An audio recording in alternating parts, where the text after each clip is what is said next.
नमस्कार। उम्मीद है कि आप सब लोग बढ़िया होंगे, एकदम स्वस्थ होंगे। हमारी जो कल इस कोर्स की पहली कक्षा हुई थी, उसमें हम लोगों ने एक तो आपके पाठ्यक्रम पर बात की थी, पाठ्यक्रम के संबंध में चर्चा की थी। दूसरा, इस परीक्षा और इस कोर्स के संबंध में चर्चा की थी। और उसके बाद फिर भाषा क्या है, उसकी प्रकृति क्या है और भाषा परिवार से हम क्या समझ सकते हैं, इन पर बात की थी। तो हम सीधा सीधा कहें तो कल की कक्षा एक परिचयात्मक कक्षा थी, जिसमें हमने कुछ भी ऐसा नहीं पढ़ा जो कि आपके पाठ्यक्रम में लगाया गया हो या जिसका उल्लेख आपके पाठ्यक्रम में किया गया हो। हमने जो चर्चाएं भाषा के संबंध में, उसकी प्रकृति और भाषा परिवार के संबंध में की गई थी, उनका उल्लेख आपके पाठ्यक्रम में नहीं किया गया है। ना ही कभी भी आपकी परीक्षा यानी केवल उत्तर प्रदेश में जो हायर एजुकेशन आपका आयोग है, उसके द्वारा करवाए जाने वाली परीक्षा के प्रश्न पत्र में उससे संबंधित कोई प्रश्न नहीं पूछा गया है। लेकिन अगर उत्तर प्रदेश में ही आप अन्य परीक्षाओं को देखें, जो शिक्षक भर्ती परीक्षाएं हैं, उसमें उससे संबंधित प्रश्न आते हैं। और दूसरे राज्यों की, चाहे उसमें मध्य प्रदेश या अन्य राज्य हो, उनमें जो असिस्टेंट प्रोफेसर या अन्य शिक्षक भर्ती परीक्षाएं होती हैं, उसमें भी उनसे संबंधित प्रश्न आते हैं। इसलिए मुझे लगा कि वो बड़ी बुनियादी बातें भी थी कि उन पर बात करना जरूरी है। कल हमने एक प्रश्न पर संभवतः चर्चा भी की होगी, हरियाणा में पूछा गया था। हरियाणा पीसीएस ने 2019 में जो असिस्टेंट प्रोफेसर की भर्ती करवाई थी, जो उसके बाद से भर्ती हुई नहीं है, इस वर्ष होगी। तो 2019 में आखिरी बार हरियाणा में असिस्टेंट प्रोफेसर की भर्ती हुई थी।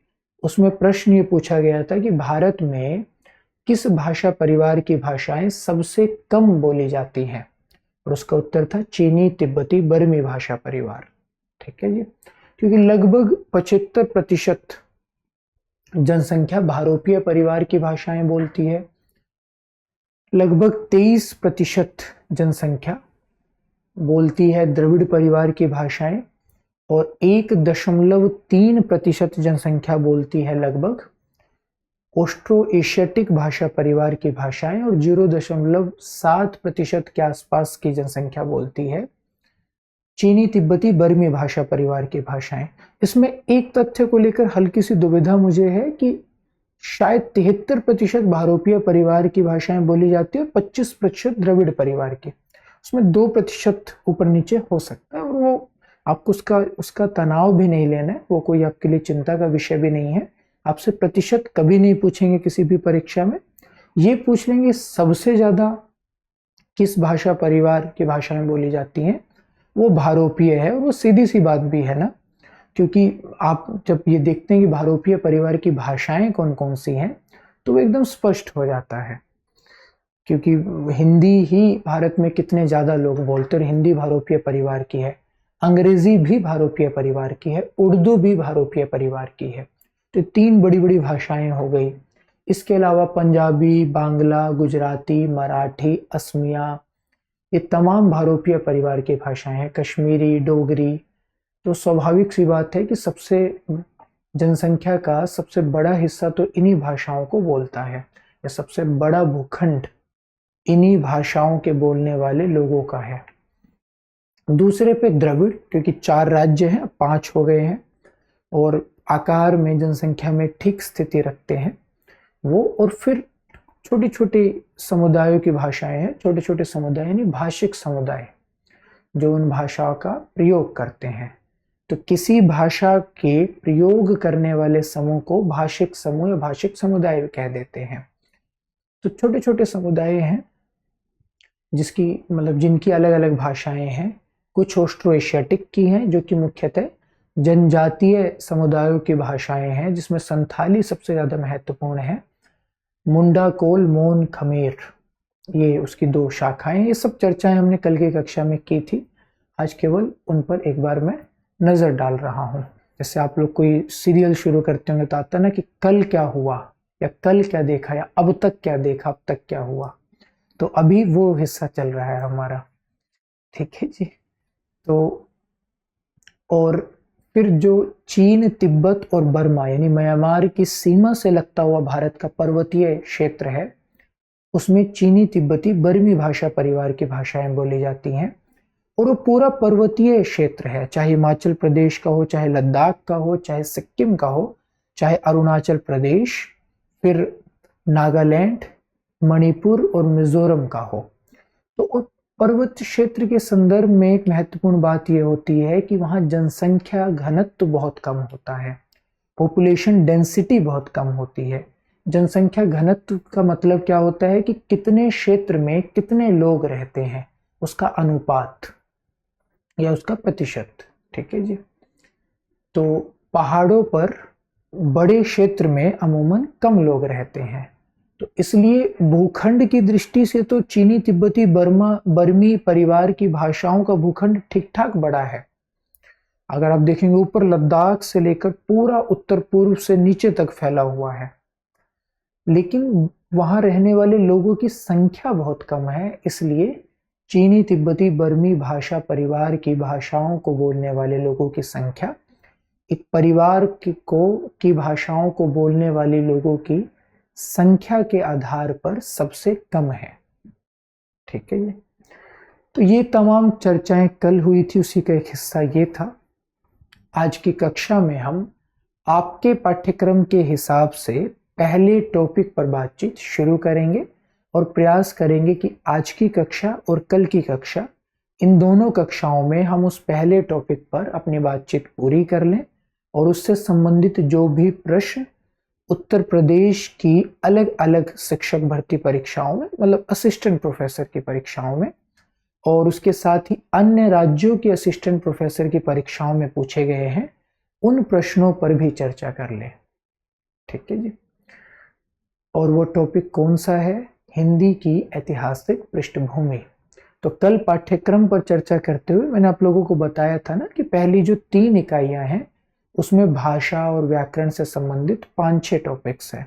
सबसे पहला हिंदी की ऐतिहासिक पृष्ठभूमि, फिर हिंदी का भौगोलिक विस्तार या उसकी उपभाषाएं, उसकी बोलियां, उसमें भी मुख्यतः जो 3 बोलियां रही उनका इतिहास, जिसमें अवधी, ब्रज और खड़ी बोली है, ये तमाम पक्ष। ठीक है जी, भौगोलिक विस्तार। उसके बाद तीसरा हिंदी के विविध रूप, जिसमें उर्दू, दक्षिणी हिंदी, हिंदुस्तानी आते हैं। ठीक है जी। इसके बाद हिंदी के प्रयोग के विविध रूप, जिसमें बोली, मानक भाषा, राजभाषा, राष्ट्रभाषा, संपर्क भाषा और संचार भाषा, ये टॉपिक्स आ जाते हैं। इसके बाद 5वां हिंदी का भाषिक स्वरूप या उसका व्याकरण, जिसमें आपके पाठ्यक्रम में उपसर्ग, प्रत्यय, ध्वनि व्यवस्था, शब्द व्यवस्था नहीं है, केवल उपसर्ग, प्रत्यय, शब्द रचना के प्रकार, वाक्य व्यवस्था है, और लिंग, काल, कारक है, और संज्ञा, सर्वनाम, विशेषण और क्रिया है। ये टॉपिक्स लगे हुए हैं। और छठा है देवनागरी लिपि, यानी लिपि किसे कहते हैं, उसका इतिहास क्या है, देवनागरी के बारे में, उसके विस्तार के लिए किन किन संस्थाओं ने योगदान दिया इत्यादि। तो ये 6 टॉपिक्स भाषा से संबंधित है। और पहली 3 इकाइयों में ही 2 टॉपिक ऐसे हैं जो भाषा से सीधे संबंध नहीं रखते। एक है पत्रकारिता से संबंधित, जिसे हम अंत में पढ़ेंगे, और एक विविध सम्मान और पुरस्कार, उसे भी हम अंत में पढ़ेंगे। तो लगभग 2-3 कक्षाओं में हम पत्रकारिता और ये सम्मान पुरस्कार पढ़ लेंगे, अंत में पढ़ लेंगे। तो ये एक हमारा प्रारूप रहेगा आपकी कक्षाओं का। ये चर्चा हमने कल भी की थी। ठीक है जी। चलिए अब हम पहले टॉपिक हिंदी की ऐतिहासिक पृष्ठभूमि पर अपनी बातचीत शुरू करते हैं। ऐतिहासिक पृष्ठभूमि यानी हिंदी का इतिहास क्या रहा, यानी हिंदी जैसी आज है, जैसी वो बनी है, उस बनने के पीछे का विकास क्रम क्या रहा। तो एक बात हम बचपन से ही सुनते आए हैं ना, स्कूलों में दीवारों पर भी लिखी होती है कि जो संस्कृत है वो हिंदी की जननी है। जननी का मतलब क्या होता है? जन्म देने वाली, यानी माता। तो ये बात बड़ी प्रसिद्ध बात है, बड़ी प्रचलित बात है कि संस्कृत हिंदी की जननी है, यानी संस्कृत हिंदी को जन्म देने वाली भाषा है। ठीक है जी। तो ये बात हमने भी सुनी है और अक्सर सुनी है। यानी जब भी हम हिंदी के इतिहास की बात करते हैं तो उसकी शुरुआत संस्कृत से होती है। हालांकि ये भी बता दूं कि ये बात एक विवादित बात है, ये कथन एक विवादित कथन है कि संस्कृत हिंदी की जननी है। ज्यादातर आधुनिक भाषा वैज्ञानिक इस बात को खारिज कर देते हैं, लेकिन वो हमारी चर्चा का विषय नहीं है कि ये बात सही है या नहीं है, या इस संबंध में क्या विवाद है, क्योंकि वो हमें नहीं पढ़ना है। हमें बस इतना पता होना चाहिए कि हिंदी के इतिहास की जब शुरुआत की जाती है तो जो सबसे पहला पड़ाव है वो संस्कृत है, और फिर संस्कृत से अलग अलग भाषाओं के होते हुए हम हिंदी या अन्य आधुनिक भारतीय आर्य भाषाओं तक पहुंचते हैं। तो इस टॉपिक के अंतर्गत हमें संस्कृत से हिंदी तक आने की जो पूरी विकास यात्रा है उसके बारे में पढ़ना है, उसके अलग अलग पड़ावों के बारे में पढ़ना है, और उसमें जो मुख्यतः भाषाएं हुई या जो मुख्य भाषाएं हुई उसकी उनकी विशेषताओं के बारे में पढ़ना है, उनके संबंध में कुछ कुछ और महत्वपूर्ण जानकारियों को ध्यान में रखना है, उन पर बात करनी है। ठीक है जी। अब क्योंकि हम समय के बारे में बात करेंगे, इतिहास के बारे में बात करेंगे, तो समय के बारे में बात करेंगे कि इस भाषा का समय फला शताब्दी से फला शताब्दी तक था, या इतने ईसा पूर्व से इतने ईसा पूर्व तक था। तो हम पहले थोड़ी सी बात समय के बारे में कर लेते हैं, क्योंकि मेरा अनुभव ये बताता है कि विद्यार्थियों को समय को लेकर दिक्कत होती है, कई सारी भ्रांतियां उनके मन में होती है।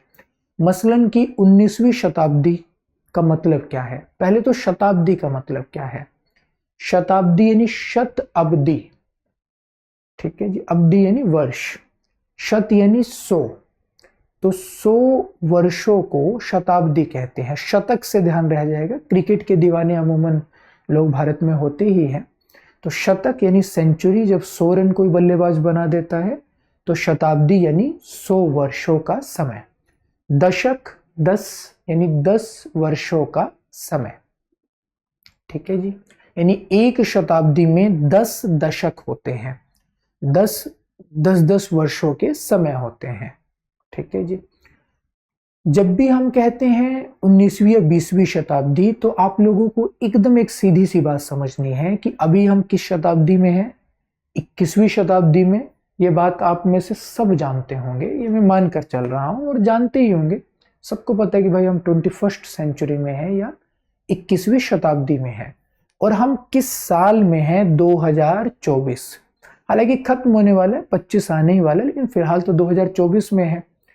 तो शताब्दी 21वीं है लेकिन है 2024 में। तो यानी हम जिस शताब्दी में होते हैं उससे एक संख्या पीछे हम लिखने में रहते हैं या वर्ष में रहते हैं। इसका मतलब क्या है, 21वीं शताब्दी लेकिन 2024 में हम अभी हैं। 2024 का मतलब क्या हुआ, 2024। तो यानी एक संख्या का हमेशा फर्क रहेगा, 21वीं शती और वर्ष क्या है, 2024। देखिए 21वीं और 20, यानी एक संख्या पीछे हम रहते हैं। ठीक है जी। तो अब अगर मैं आप लोगों से कहूं 19वीं शताब्दी, तो इसका मतलब क्या होगा, 1801 से 1900 ईस्वी तक का समय।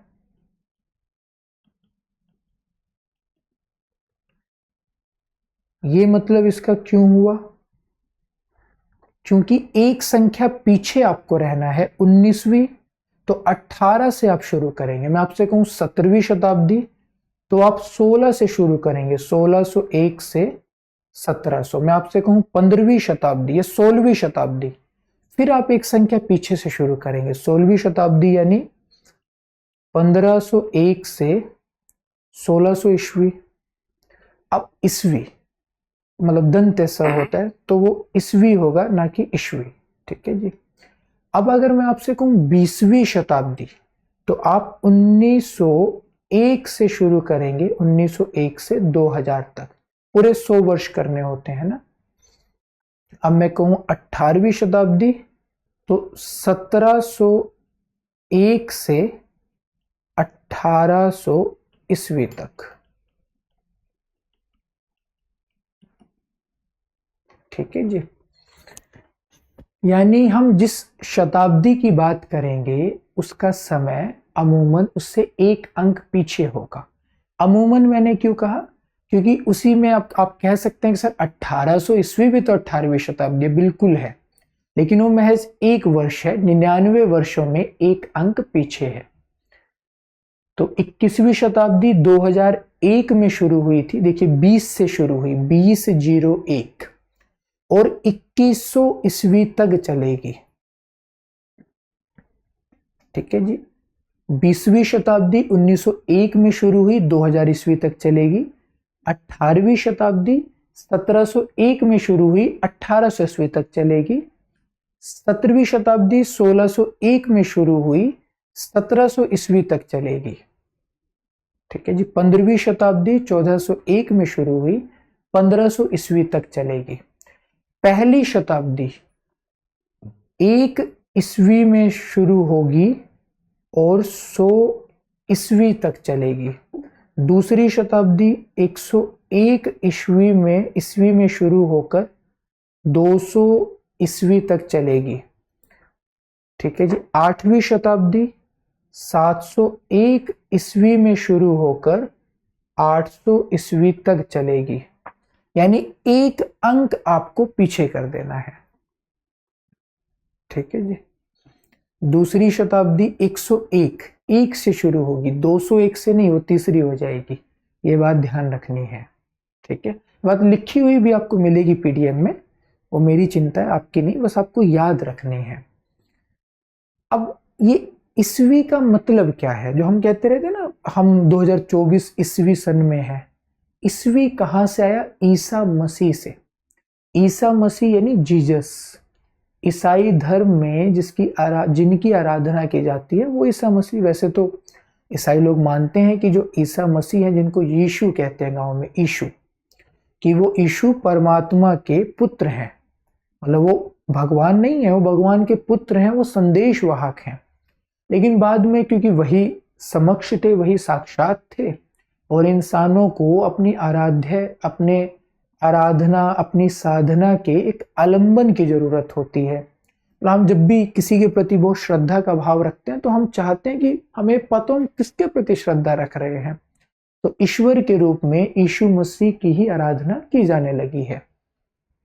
तो आपने बहुत जगह उनकी तस्वीरें देखी होंगी, उनकी मूर्तियां देखी होंगी यीशु मसीह की। तो उन्हीं यीशु मसीह के नाम के आधार पर ईस्वी शब्द आया है।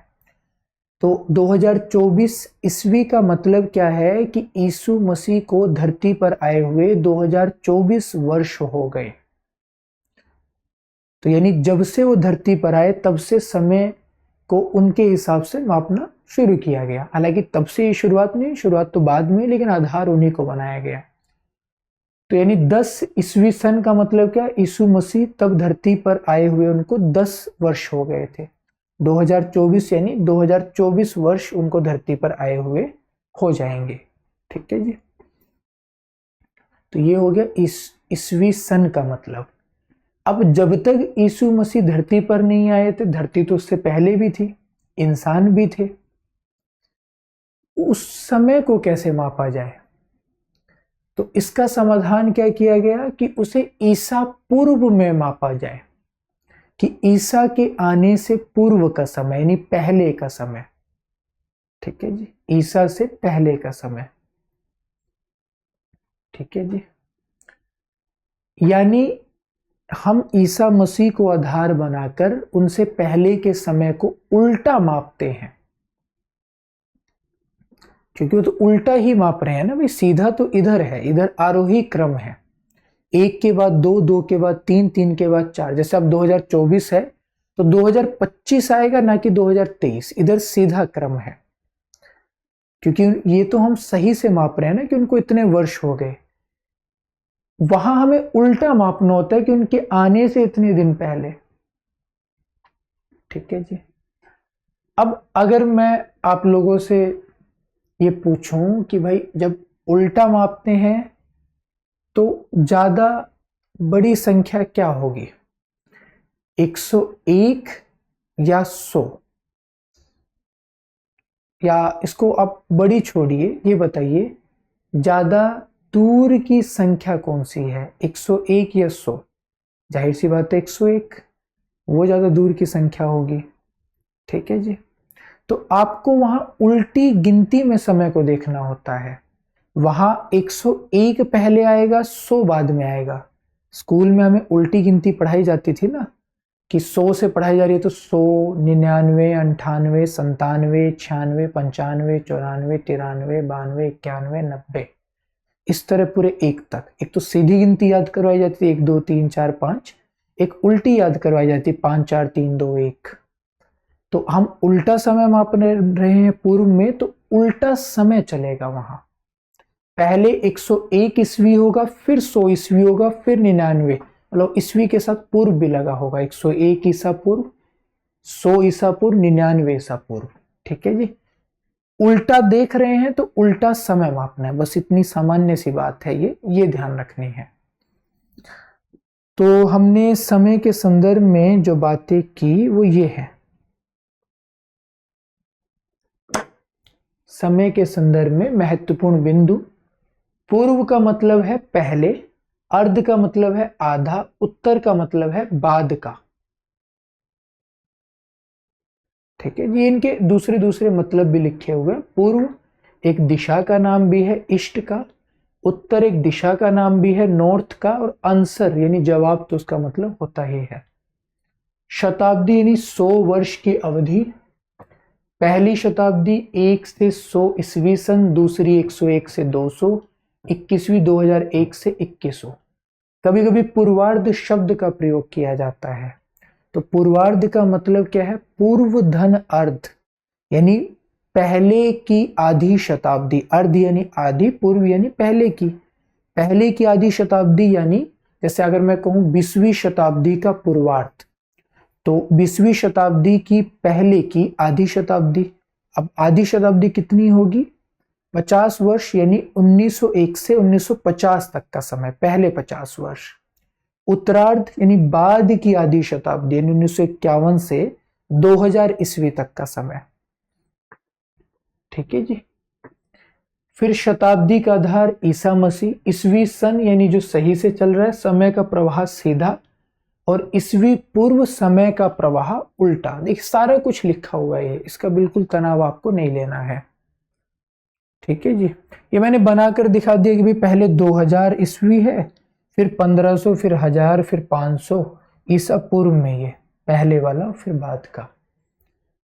एक जब आप लोग आचार्य रामचंद्र शुक्ल का इतिहास पढ़ेंगे तो वहां ये शब्द आता है विक्रम संवत। विक्रम संवत क्या है, विक्रम संवत समय या वर्ष की गणना का एक अलग तरीका है जिसका प्रयोग भारत में होता रहा है। महाराज विक्रमादित्य के आधार पर जब गणना की जाती है तो विक्रम संवत में की जाती है। ठीक है। जैसे ईस्वी सन एक तरीका है, वैसे विक्रम संवत दूसरा तरीका है। अमूमन इनमें 57 वर्ष का अंतर रहता है। ईस्वी सन में 57 जोड़ देने पर विक्रम संवत प्राप्त होता है। जैसे अभी 2024 ईस्वी सन है, इसमें 57 जोड़ दीजिए तो ये कितना हो जाएगा, लगभग 2081 हो जाएगा ना।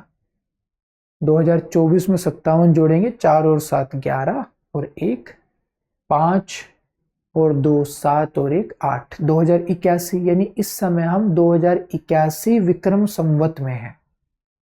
तो 57 वर्ष का अंतर होता है। इसका ठीक उल्टा भी होगा, अगर कोई बात विक्रम संवत में कही जा रही है और आपको ईस्वी सन में निकालनी है तो 57 घटा दीजिए, क्योंकि ईस्वी सन विक्रम संवत से 57 वर्ष पीछे है। तो ईस्वी सन में 57 वर्ष जोड़ने पर विक्रम संवत मिलेगा, और विक्रम संवत में से 57 वर्ष घटाने पर ईस्वी सन मिलेगा। 2024 ईस्वी तो 2081 विक्रम संवत। आप लोगों के घर में जो कैलेंडर लगे रहते होंगे उन पर देखिएगा, उन पर विक्रम संवत लिखा रहता है। खासकर जिनमें मोस किस दिन है, एकादशी किस दिन है, ये तमाम सूचनाएं होती हैं। उन कैलेंडर्स पर विक्रम संवत जरूर लिखा रहता है, इसमें हिंदी में महीने होते हैं। ठीक है जी। तो ये हो गई समय के संबंध में कुछ महत्वपूर्ण बातें जो कि आप लोगों के लिए जानना जरूरी था, ताकि आगे अब मैं इस दबाव में बिल्कुल ना रहूं कि मैं विक्रम संवत बोल रहा हूं तो आप लोगों को दिक्कत हो रही होगी, मैं ईसा पूर्व बोल रहा हूं आप लोगों को दिक्कत हो रही होगी, कि आप लोग आसानी से समझते चले जाएंगे इस बात को। ठीक है जी। यहाँ आप चाहें तो बस एक सुधार कर सकते हैं, इसमें थोड़ा आसान हो जाएगा। इसको ऐसे किया जा सकता है, इस समय ऐसे चल रहा है ना, बस। चलिए, तो अब हम लोग बात करते हैं हिंदी की ऐतिहासिक पृष्ठभूमि के संदर्भ में। ठीक है। समय को बांटना, एक किसी भी चीज को एक व्यवस्था में बांधना, एक व्यवस्थित ढंग से उसे अलग अलग वर्गों में बांटने को वर्गीकरण कहते हैं, क्लासिफिकेशन कहते हैं। जब भी बात इतिहास की जाती है, यानी समय की जाती है, तो अमूमन आप लोग पूरी दुनिया में इस प्रवृत्ति को देखेंगे कि समय को 3 कालों में बांटा जाता है, उसके 3 वर्ग किए जाते हैं, प्राचीन, मध्य और आधुनिक। जैसे अगर आपने भारत का इतिहास पढ़ा होगा तो प्राचीन भारत या प्राचीन कालीन भारत, मध्यकालीन भारत और आधुनिक भारत। अगर आपने विश्व का इतिहास पढ़ा होगा, प्राचीन विश्व, मध्यकालीन विश्व और आधुनिक विश्व। ठीक है जी। तो ये प्रवृत्ति है। आप हिंदी साहित्य का इतिहास पढ़ेंगे, या हो सकता है आप लोगों ने खुद भी पढ़ा ही होगा, तो वहां भी मुख्यतः 3 काल है। प्राचीन काल जिसे आदिकाल कहते हैं, मध्यकाल और आधुनिक काल। क्योंकि मध्यकाल की अवधि बहुत बड़ी है, इसलिए उसे 2 कालों में बांट देते हैं, पूर्व मध्यकाल और उत्तर मध्यकाल। पूर्व मध्यकाल को भक्ति काल कहते हैं और उत्तर मध्यकाल को रीतिकाल कहते हैं। इस तरह हम कहते हैं कि हिंदी साहित्य के इतिहास में 4 काल हैं, आदिकाल, भक्ति काल, रीतिकाल और आधुनिक काल। लेकिन अगर ध्यान से देखें और केवल समय के आधार पर किए गए वर्गीकरण को देखें तो हमने 3 ही काल निर्धारित किए हैं, आदिकाल, मध्यकाल और आधुनिक काल। फिर मध्यकाल के 2 भाग किए। अगर आपसे परीक्षा में पूछ लिया जाए हिंदी साहित्य के इतिहास में कितने काल है, वैसे पूछेंगे नहीं, तब आप 4 ही मानना, क्योंकि वो उस हिसाब से पूछते हैं, आदिकाल, भक्तिकाल, रीतिकाल और आधुनिक काल। ठीक है जी। तो ये एक आम प्रवृत्ति रही है, और ये मतलब अब वो छोड़िए कि कौन से ऐसे इतिहासकार थे दुनिया में जिन्होंने पहली बार ऐसा किया था, केवल इतना समझिए कि ये एक प्रचलित पद्धति है कि हम 3 कालों में समय को बांटते हैं, प्राचीन, मध्य और आधुनिक। ऐसा क्यों हुआ? क्योंकि हमने आधुनिक काल में इतिहास को लिखना शुरू किया, तो हमने माना कि एक तो ये दौर हो गया जिसमें हम अभी हैं, एक वो दौर था जिससे हम निकल कर आए, और एक दुनिया उससे भी पहले थी। तो जिससे निकल कर आए उसे मध्यकाल कहा, जो उससे पहले था उसे प्राचीन कह दिया, और जिसमें उस समय थे उसे आधुनिक कहा। तो ये इसलिए ये तरीका बन गया। अब जब हम भाषाओं के इतिहास की बात करेंगे, मतलब क्योंकि हम हिंदी के संदर्भ में इन बातों को पढ़ रहे हैं, तो हम केवल हिंदी के संदर्भ में ही भाषाओं के इतिहास की बात करेंगे, तो उसे हम आर्य भाषाओं का इतिहास भी कहते हैं। क्यों आर्य भाषाओं का इतिहास कहते हैं? क्योंकि हिंदी किस भाषा परिवार की भाषा है? भारोपीय। अब भारोपीय भाषा परिवार की 10 शाखाएं हैं, उनमें से एक है भारत ईरानी। वो जो भारत ईरानी शाखा है उसकी भाषाओं को आर्य भाषाएं कहा जाता है। ठीक है जी। तो अगर हमें हिंदी के इतिहास को जानना है तो हमें आर्य भाषाओं के इतिहास को जानना होता है, क्योंकि तभी तो हम ये समझ पाएंगे कि कहाँ से हिंदी के विकास के क्रम की शुरुआत होती है, कहाँ से वो विकास होते होते आज इस रूप में आता है जिसमें वो हमारे सामने है, हमारे समक्ष है। ठीक है। तो इसलिए उसे हम आर्य भाषाओं का इतिहास भी कहते हैं, और हम विशेषकर कहते हैं भारतीय आर्य भाषाओं का इतिहास। क्यों?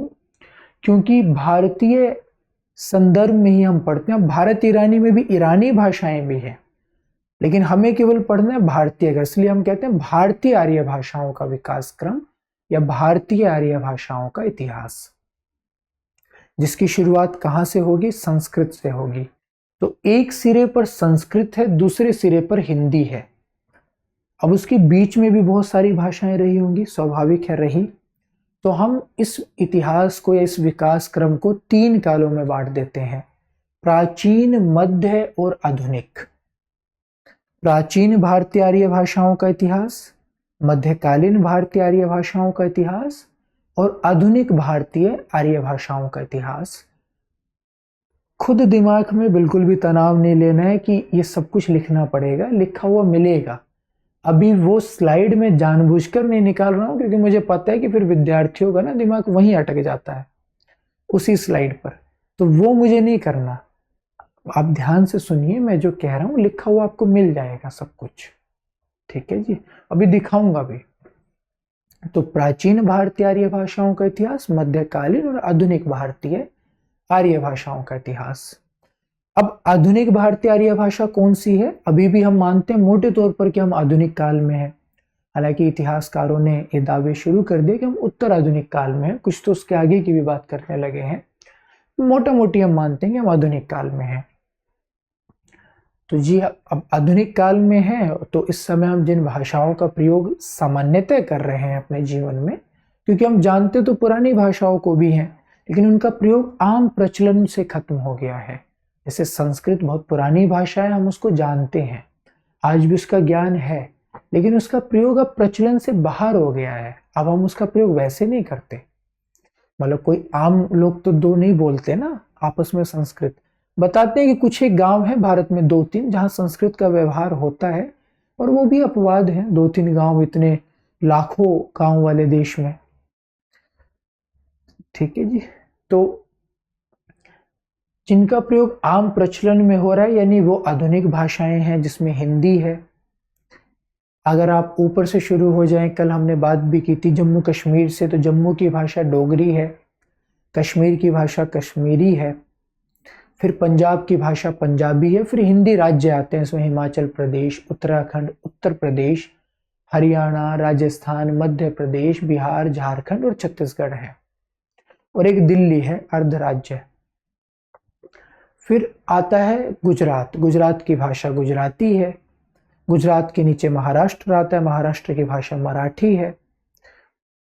फिर उधर की तरफ दूसरी सीमा पर बांग्लादेश की ओर उड़ीसा आता है और बांग्ला आता है। बंगाल, पश्चिम बंगाल, वहां की भाषा बांग्ला, उड़ीसा की उड़िया। ऊपर असम आता है, असम की भाषा असमिया। तो ये तमाम भाषाएं भारोपीय भाषा परिवार की भाषाएं हैं, और क्योंकि आधुनिक काल में इनका प्रयोग हो रहा है अभी, तो इन्हें हम आधुनिक भारतीय आर्य भाषाएं कहते हैं, ठीक है जी। प्राचीन भारतीय आर्य भाषा कौन सी है, या कौन कौन सी है प्राचीन भारतीय आर्य भाषाएं? हमें किस भाषा का पता है, कौन सी सबसे पुरानी भाषा है हमारी समझ के हिसाब से? संस्कृत। तो इस संस्कृत के 2 अलग अलग रूप मिलते थे, पहले वैदिक संस्कृत, फिर लौकिक संस्कृत। तो प्राचीन भारतीय आर्य भाषाएं 2 हैं, वैदिक संस्कृत, उसके बाद लौकिक संस्कृत, ठीक है जी। वैदिक संस्कृत, अब हमें ये पता है कि संसार का सबसे पुराना ग्रंथ जो माना जाता है वह ऋग्वेद है, ठीक है। यह वेद बड़े प्राचीन ग्रंथ है, लोग तो उन्हें अपौरुषेय बोलते हैं, यानी किसी पुरुष ने, यानी किसी मनुष्य ने उसकी रचना नहीं की, बल्कि खुद देवों ने उसकी रचना की। ऐसा मानने वाले लोग भी ठीक ठाक है, खुद स्वामी दयानंद सरस्वती ऐसा मानते हैं, जो आर्य समाज के संस्थापक है। आगे हम इन संस्थाओं के बारे में भी पढ़ेंगे, आर्य समाज या और जो संस्थाएं हैं उनके बारे में भी हमें पढ़ना है। तो वेद सबसे प्राचीन ग्रंथ हैं, तो जिस संस्कृत में वेदों की रचना हुई थी उसे वैदिक संस्कृत कहते हैं।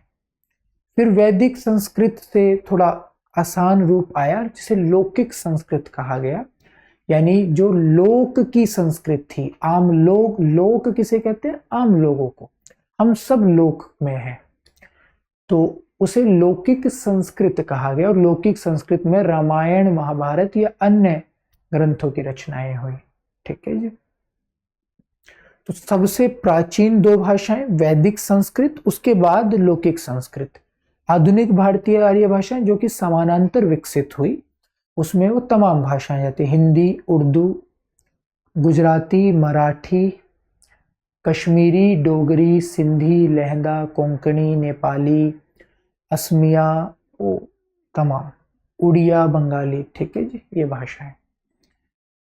अब बीच की भाषाएं रह गई, जिन्हें मध्यकालीन भारतीय आर्य भाषाएं कहते हैं।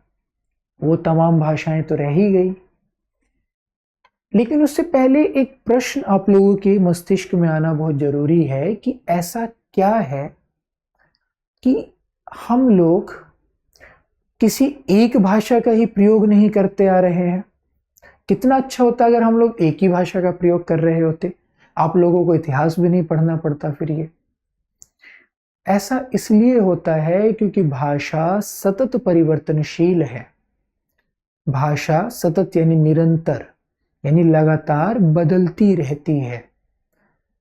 ये भाषा की विशेषता है, और कल हमने इस पर चर्चा की थी, और अब तक आप लोगों को समझ में आने लगा होगा कि क्यों कल मैंने उन तमाम बिंदुओं पर बात की थी, क्योंकि उसमें से कई बिंदु ऐसे हैं जिस पर आज की कक्षा में चर्चा हमें करनी पड़ गई। जैसे भारतीय आर्य भाषा का क्या मतलब है, उसको भाषा परिवार नहीं पता, वो नहीं समझ पाएगा।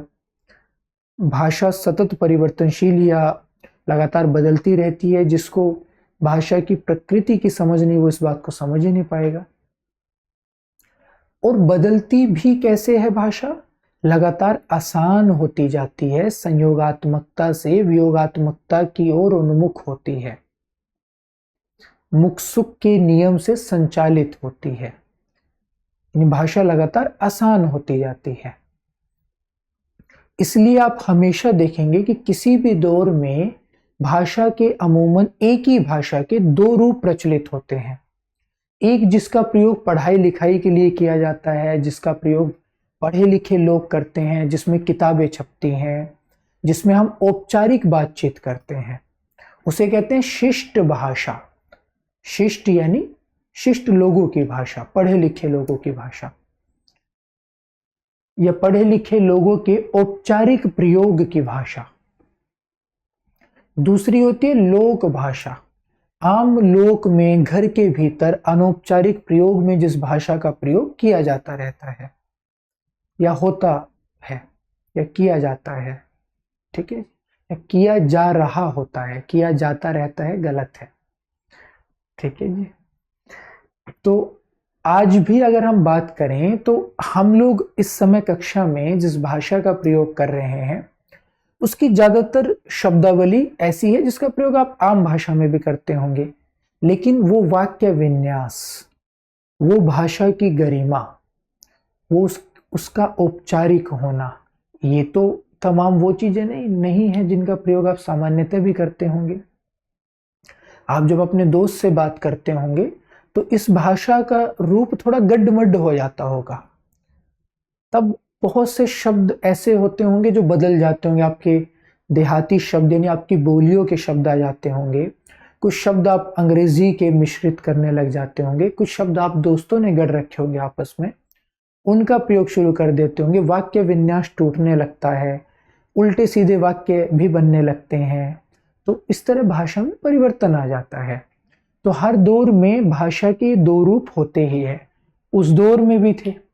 धीरे धीरे क्या होता है कि जो भाषा का आम रूप होता है वो इतना प्रचलित हो जाता है कि वो उसके शिष्ट रूप को उसे स्थानांतरित कर देता है, उसके स्थान को बदल देता है, उसे डिस्प्लेस कर देता है, और फिर शिष्ट लोग भी उसी भाषा का प्रयोग करने लगते हैं। उस प्रक्रिया में उसका एक मानक रूप जरूर बनता है, यानी वो उतना अनगढ़ नहीं होगा जैसा हम लोक में प्रयोग करते हैं, लेकिन फिर भी वो मूलतः वही होगा। फिर जब उसका मानक रूप बन जाता है, उसके नियम बन जाते हैं, उसका प्रयोग होने लगता है, फिर उन नियमों के समकक्ष फिर से एक नया रूप विकसित होता है जो अनगढ़ होता है, जिसमें नियमों के बंधन नहीं होते। फिर एक समय के साथ धीरे धीरे वो रूप उस रूप को स्थानांतरित कर देता है। तो ये क्रिया प्रतिक्रिया की प्रक्रिया लगातार चलती रहती है। ठीक है जी। जैसे आज के दौर में भी अगर आप देखें तो ये तो आप लोगों ने महसूस अब तक कर ही लिया होगा कि हम जिस भाषा में बात कर रहे हैं उसका प्रयोग हम अपने घर के भीतर नहीं करते, उसमें और इसमें अंतर है। लेकिन धीरे धीरे कुछ ऐसी रचनाएं आने लगी हैं, जैसे नए हिंदी की जो बात की जा रही है, नई वाली हिंदी, उसकी जो रचनाएं हैं आजकल फेसबुक पर जो साहित्यकार अमूमन लिखते हैं, उनमें से भी बड़ा हिस्सा उन साहित्यकारों का है जिनकी भाषा लगभग ऐसी होने लगी है जैसी हम बोलते हैं, लेकिन उसमें भी इसकी तुलना में वो थोड़ी सी गढ़ी हुई, थोड़ी सी परिष्कृत भाषा, क्योंकि वो अनिवार्य जरूरत है उसके औपचारिक प्रयोग या उसके साहित्यिक यानी रचनात्मक प्रयोग या शास्त्रीय प्रयोग की। दोनों में अंतर होता है, रचनात्मक और शास्त्रीय प्रयोग में। शास्त्रीय जिसका हम ज्ञान विज्ञान के क्षेत्र में या पढ़ाई लिखाई या इन तमाम पक्षों में जिसका प्रयोग करते हैं, और रचनात्मक साहित्य में जिसका प्रयोग होता है, जिस तरह का प्रयोग होता है। ठीक है जी। उधर वाले में, शास्त्रीय में अभिधा पर ज्यादा बल होता है, सीधे सीधे बात, स्पष्टता पर, भाषा की पारदर्शिता पर। रचनात्मक में लक्षणा व्यंजना पर, कहा जो जा रहा है उसके इतर भी बहुत सारे अर्थ हो जाएंगे उसके। ठीक है जी।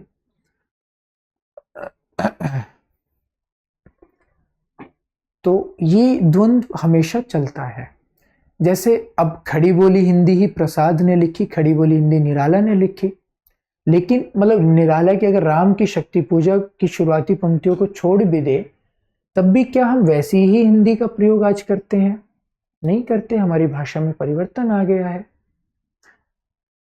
जैसे हम क्या कहेंगे कि भाई हमारे मस्तिष्क में हमेशा दुख जमते रहते हैं, और फिर किसी दिन जब वो बहुत ज्यादा इकट्ठे हो जाते हैं तो हमें किसी बात पर रोना आता है और वो आंसुओं के रूप में निकल जाते हैं। कोई कवि भी लिखेगा तो वो सामान्यतः इसी तरह की शब्दावली में लिखेगा। प्रसाद इस बात को कैसे लिखते हैं?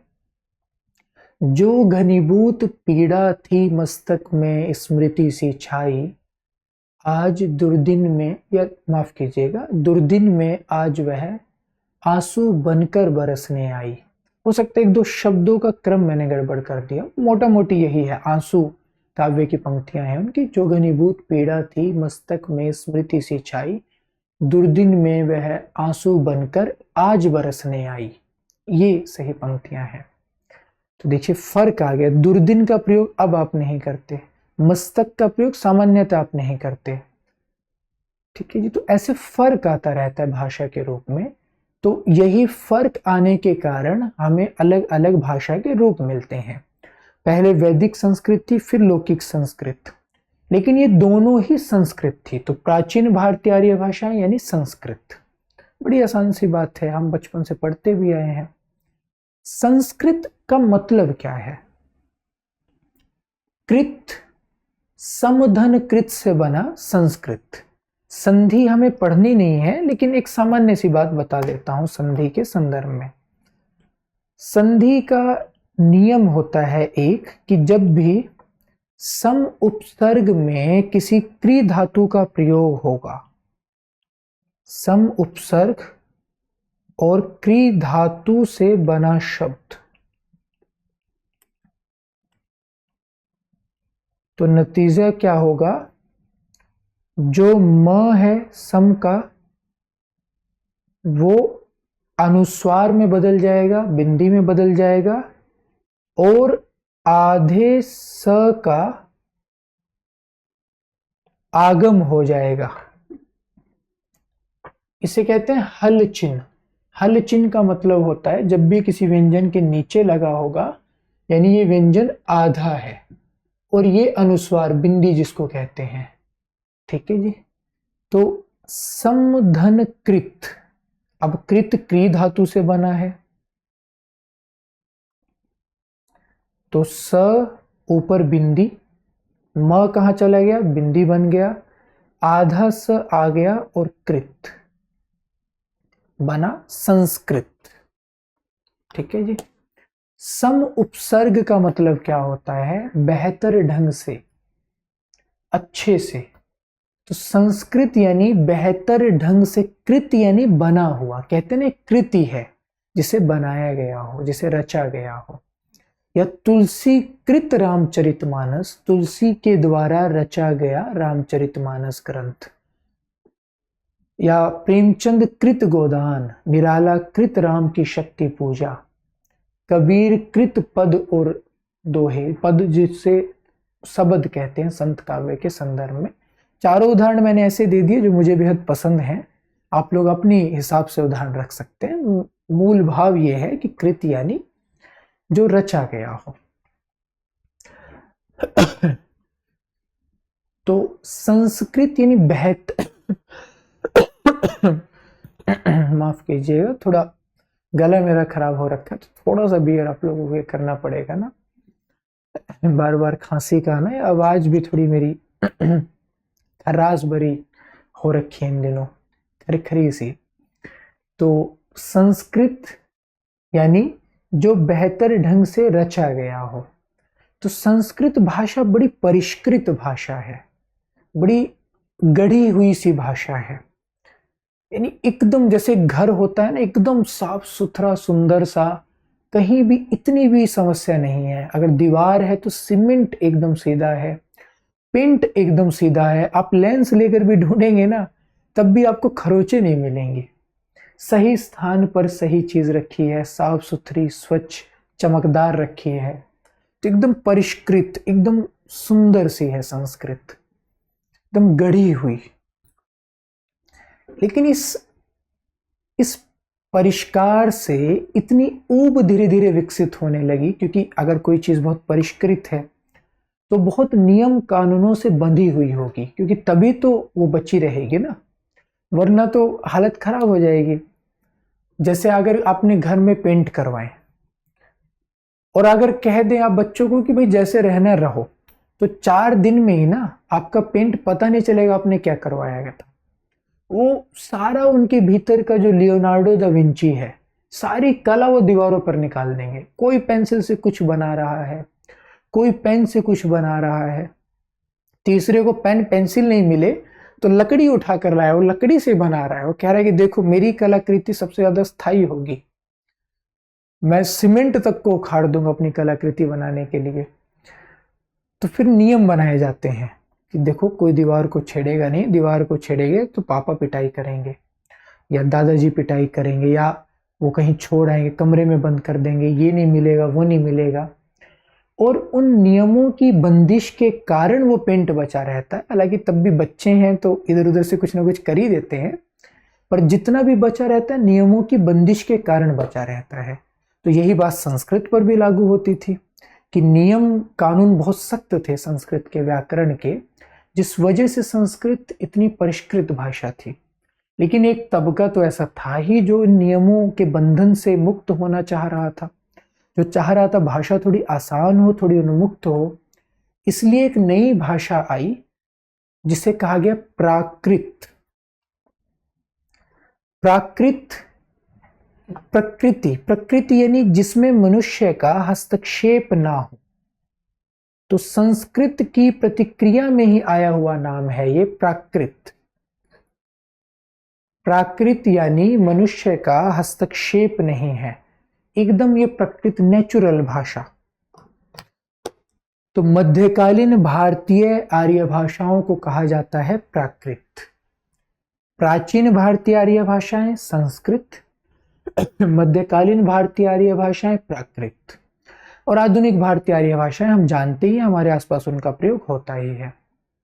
ठीक है जी। संस्कृत के 2 रूप थे, वैदिक संस्कृत, लौकिक संस्कृत। प्राकृत के 3 रूप बने, पाली, प्राकृत और अपभ्रंश। प्राकृत की पहली अवस्था, पहला चरण या पहला रूप क्या था? पाली। प्राकृत के दूसरे चरण या दूसरी अवस्था या दूसरे रूप को क्या कहा गया? प्राकृत। और तीसरी अवस्था या तीसरे चरण को क्या कहा गया, या अंतिम अवस्था को अपभ्रंश। इसलिए जब शुक्ल जी का इतिहास शुरू होता है तो पहली पंक्ति क्या आती है? प्राकृत की अंतिम अपभ्रंश अवस्था से हिंदी साहित्य का आविर्भाव समझा जा सकता है, माना जा सकता है, ऐसा कुछ उन्होंने लिखा है। तो प्राकृत की अंतिम अवस्था यानी जो अपभ्रंश है, इसलिए लिखा प्राकृत की अंतिम अपभ्रंश अवस्था। ठीक है जी। तो अब अगर हम इन अवस्थाओं के हिसाब से पूरे क्रम को देखें तो सबसे पहले वैदिक संस्कृत, फिर लौकिक संस्कृत, फिर पाली, फिर प्राकृत, फिर अपभ्रंश, और उसके बाद जो भी हमारी आधुनिक भारतीय आर्य भाषाएं हैं वो तमाम। तो 6 ये अलग अलग चरण बन गए।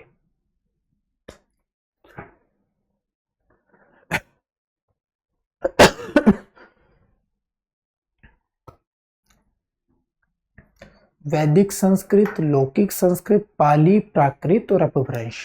अब थोड़ा सा आप लोग इसे पढ़ लीजिए, तब तक मैं 2 मिनट आराम से बैठकर पानी पीता हूँ ताकि बार बार खांसी ज्यादा ना आए। ठीक है जी, तब तक आप लोग इसे पढ़िए और फिर आगे हम इस पर चर्चा करेंगे।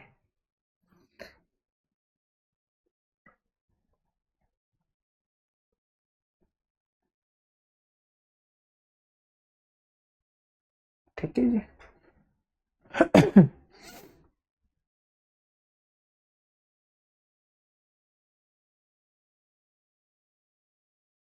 चलिए, तो अब ये 5 अवस्थाएं तो एकदम स्पष्ट हो गई। ठीक है जी। वैसे 6 हो गई क्योंकि आधुनिक भारतीय आर्य भाषाएं भी हैं। वैदिक संस्कृत, लौकिक, पाली, प्राकृत, अपभ्रंश और आधुनिक भारतीय आर्य भाषाएं।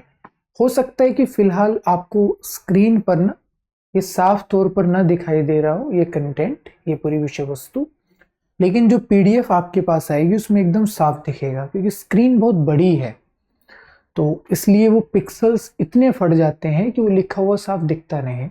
तो मेरा अनुमान है कि शायद दिख जा रहा हो, लेकिन फिर भी अगर ना दिख रहा हो तो चिंतित मत होइएगा, पीडीएफ्स में साफ दिखेगा। और अगर पीडीएफ्स में नहीं दिखा तो मैं फिर आप लोगों को खुद से उसका विकल्प मुहैया करा दूंगा।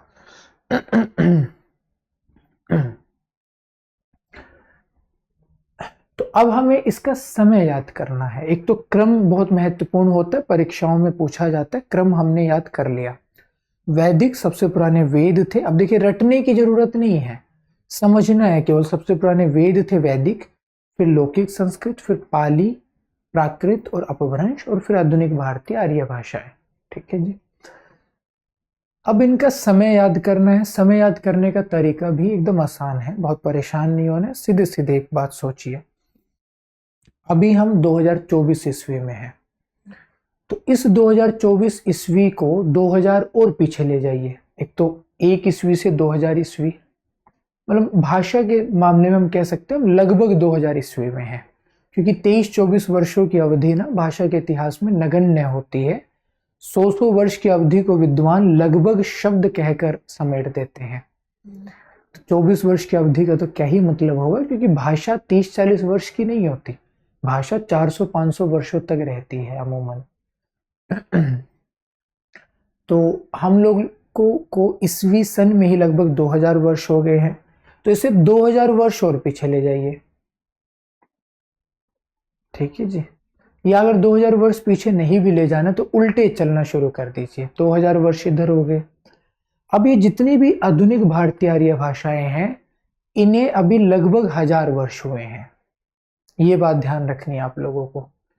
कोई भी पूछे ना, जैसे इंसान के लिए एक उपलब्धि है कि 100 साल की जिंदगी जी ली, कि अच्छा 100 साल का हो गया, अच्छा वो 100 साल के हैं, या तुम्हारे दादाजी 100 साल के हैं, तो इसे उपलब्धि की तरह लिया जाता है ना, अगर इतनी दीर्घायु।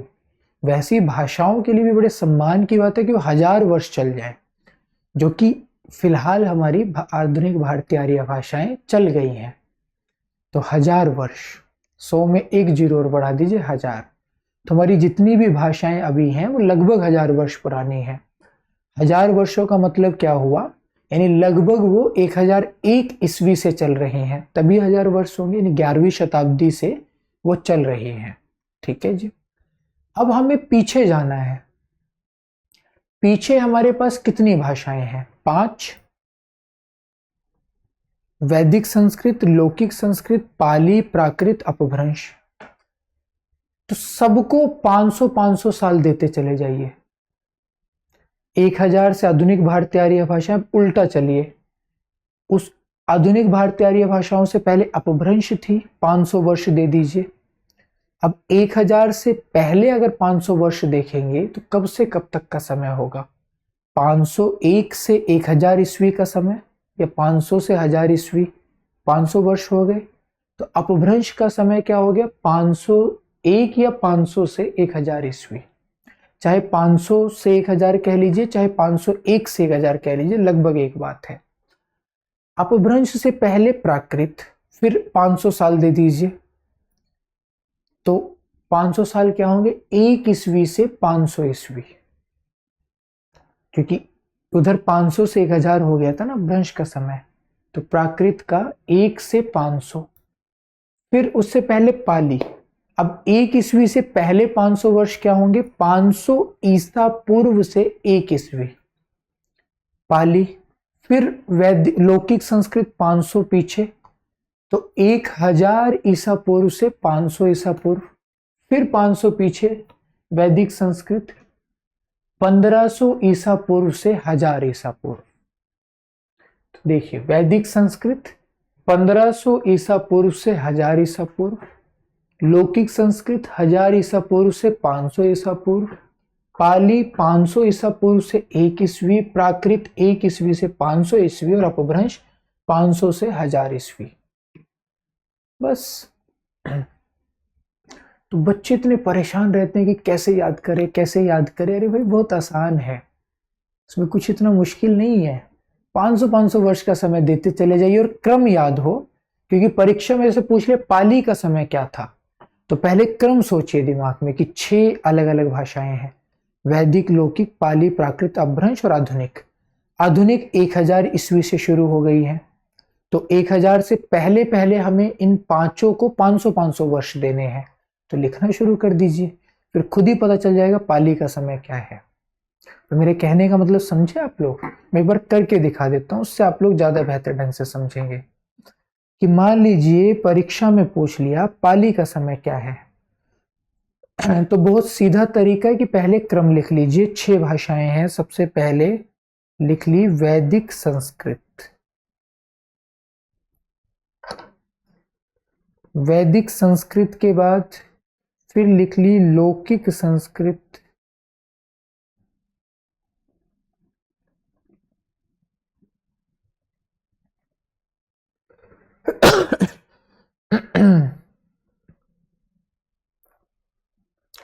फिर पाली,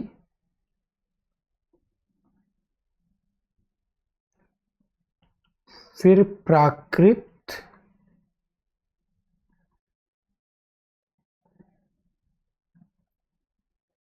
फिर अपभ्रंश,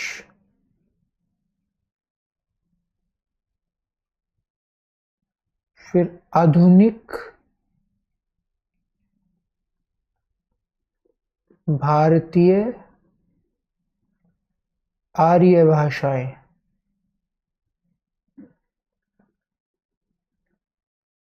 ठीक है जी। ये 6 अवस्थाएं होगी। अब हमें पता है कि इसका समय 1000 ईस्वी से है जारी, यानी 11वीं शताब्दी। शती शताब्दी एक ही बात है।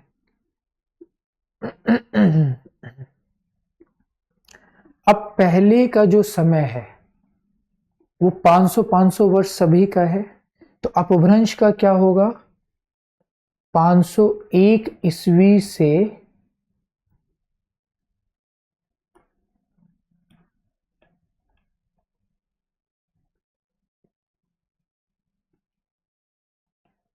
1000 ईस्वी। प्राकृत का क्या होगा? 1 ईस्वी से 500 ईस्वी। पाली का क्या होगा? 500 ईसा पूर्व से 1 ईस्वी। लौकिक का क्या होगा? 1000 ईसा पूर्व से 500 ईसा पूर्व। और वैदिक का क्या होगा? 1500 ईसा पूर्व से 1000 ईसा पूर्व। आप पूछा पाली का समय क्या है, ये मिल गया पाली का समय। ठीक है जी। ऐसे आप इसे याद कर सकते हैं। वैदिक, लौकिक, पाली, प्राकृत, अपभ्रंश, आधुनिक। और ऐसे ही समय को भी याद कर सकते हैं। मतलब याद क्या करना है, बस वो दिमाग में बैठाना है, फिर कभी भी आप निकाल लेंगे। वो आपको रटना नहीं है, पाली 500 से 1, ईसा पूर्व से 1, प्राकृत 1 से 500, 1 से 500। तो ये नहीं करना है जो आप लोग रेल चलाते ना, 1 से 500, 1 से 500, 1 से 500। ये जरूरत ही नहीं है यार, बड़े हो गए हैं हम लोग। इतना कुछ है समझने के लिए, और समझ लेंगे तो चीजें याद होने लगती है, और याद हो जाएंगी तो परीक्षाएं खुद ही हो जाएंगी। परीक्षा के लिए, केवल परीक्षा के लिए पढ़ेंगे ना, कुछ नहीं होगा जिंदगी में। पढ़ने का अपना सुख है, जब उसके लिए आप पढ़ेंगे ना, तब देखेंगे कि समझ बन रही है, और समझ बन रही है तो परीक्षाएं भी होंगी। सो मैं ये नहीं कह रहा हूं कि किताबों का एक पूरा आप गट्ठड़ ले आए और उसके बीच में लेट जाएं, वो भी व्यवहारिक नहीं है। तो व्यवहारिक यही है कि अगर किसी परीक्षा की तैयारी कर रहे हैं तो उसके लिए जितना दायरा चाहिए, उसके भीतर की चीजों को ऐसे पढ़े कि हमें इन्हें समझना है, रटना नहीं है, तब चीजें आसान हो जाती हैं। ठीक है जी। चलिए हम पुनः आ जाते हैं उसी फ्लो चार्ट पर।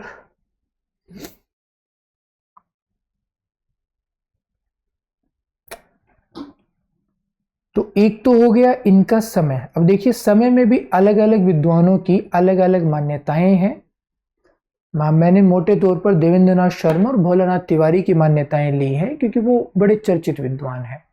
हरदेव बाहरी एकदम आसान कर देते हैं, कहते हैं वैदिक संस्कृत 2000 ईसा पूर्व से 1000 ईसा पूर्व, बाकी सबका यही समय है। और इनमें भी बाकी, मतलब इनके समय में जो मसला है ना, वो कहते हैं संस्कृत को लेकर है, बाकियों के समय को लेकर नहीं है। पर हमारे लिए उतना मुझे नहीं लगता कि जानना, उतनी गहराई से जानना जरूरी होगा, जितना ये लिखा है पर्याप्त है। किस किस साहित्य की रचना हुई? वैदिक में वेद, वैदिक वांग्मय यानी वैदिक साहित्य की वेद और उपनिषद जिसमें आते हैं। लौकिक में जो जितने भी प्रसिद्ध कवि हैं संस्कृत के, वो तमाम आ जाएंगे। पाली में बुद्ध ने अपने उपदेश पाली में दिए थे, तो बौद्ध साहित्य पाली में बहुत रचा गया। प्राकृत जैन धर्म की भाषा रही। और अपभ्रंश के साहित्यकारों पर तो हम आदिकाल पढ़ते हुए चर्चा करेंगे ही। ठीक है जी। अब जो वैदिक संस्कृत है उसे पाणिनि और यास्क ने छंदस कहा था। छंदस का मतलब क्या है?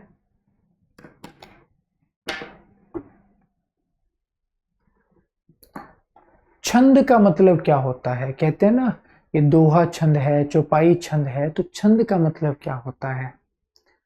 छंद का मतलब होता है ढांचा, सांचा। जैसे आप लोगों ने कभी पूरियां बनती हुई देखी होंगी, जरूर देखी होंगी, कभी देखी होंगी का तो प्रश्न ही नहीं उठता। पूरियां कैसे बनती हैं? कि आप आटे को ऐसे मार के छोटा सा गोला बनाते हैं, फिर एक सांचा होता है, पहले से उसके बीच में रखते हैं और ऐसे दबा देते हैं। आपने गुजिया बनते हुए देखी होगी, एक सांचा होता है इस तरह का, उसके बीच में आप स्टफिंग करते हैं, वो सामान भरते हैं, फिर उसको ऐसे दबा देते हैं। आपने इसी तरह की और भी कई सारी चीजें, आपने ईंट बनती देखी होगी। तो ईंट में क्या होता है कि जो गारा होता है, गीली मिट्टी, उसको लेते हैं, फिर एक सांचा रखते हैं उस पर, और फिर उसको निकाल देते हैं, तो उसी आकार में आ जाती है। तो सांचा ही छंद होता है। यानी जब आप अपनी बात कह रहे हैं, आप अभिव्यक्ति कर रहे हैं, तो आप एक खास स्ट्रक्चर के तहत, एक खास ढांचे के तहत अभिव्यक्ति करते हैं। एक सांचा है उसका, जिसके तहत आप वो अभिव्यक्ति करते हैं। कि जैसे दोहा है तो भाई एक दो ही पंक्तियां होंगी, एक पंक्ति में कुल 24 मात्राएं होंगी, और एक पंक्ति को दो हिस्सों में बांट देते हैं, दो चरण, पहले चरण में 13, दूसरे में 11। फिर यही बात नीचे वाली पंक्ति में होगी, पहले चरण में 13, दूसरे में 11। तो 13 11 13 11, यानी कुल 24 मात्राएं होंगी दोनों में। ठीक है जी। तो ये दोहे की संरचना होगी, ये दोहे का ढांचा होगा, उसका साचा होगा। तो वो क्या है, यानी आपको अभिव्यक्ति करनी है, बस उसका एक रूप तय कर दिया, इस तरह से आपको अभिव्यक्ति करनी है। यही तो छंद है, यही तो सांचा या ढांचा है। ठीक है जी, इसी तो हम सांचा कहते हैं। तो सांचा यानी एकदम बांध देना, रूप तय कर देना कि इतना है, इसी तरह का है। तो वैदिक संस्कृत किस तरह की है, जो एकदम नियमों से बंधी हुई है, जिसमें एकदम चीजें तय है, निश्चित है, इसलिए उसको छंदस कहा गया। या इससे आप याद रख सकते हैं, कहा जिस भी कारण से गए हो, पाणिनि के सिद्धांतों को तो हमें पढ़ना नहीं है, पाणिनि ने क्यों कहा, और इसलिए छंदस कहा गया। ठीक है जी, इससे आप ऐसे ध्यान रख सकते हैं, पाणिनि और यास्क ने छंदस कहा था। दूसरी तरफ लौकिक को भाषा कहा। क्यों भाषा कहा? क्योंकि भाषा शब्द का प्रयोग लंबे समय से हम लोक भाषा के लिए करते रहे हैं। जैसे अपने दौर में कबीर बोलियों के लिए भाषा शब्द का प्रयोग करते हैं। संस्कृत है कूप जल, भाखा बहता नीर। संस्कृत कूप यानी कुएं का जल है। कुएं का जल यानी जो ठहर जाए।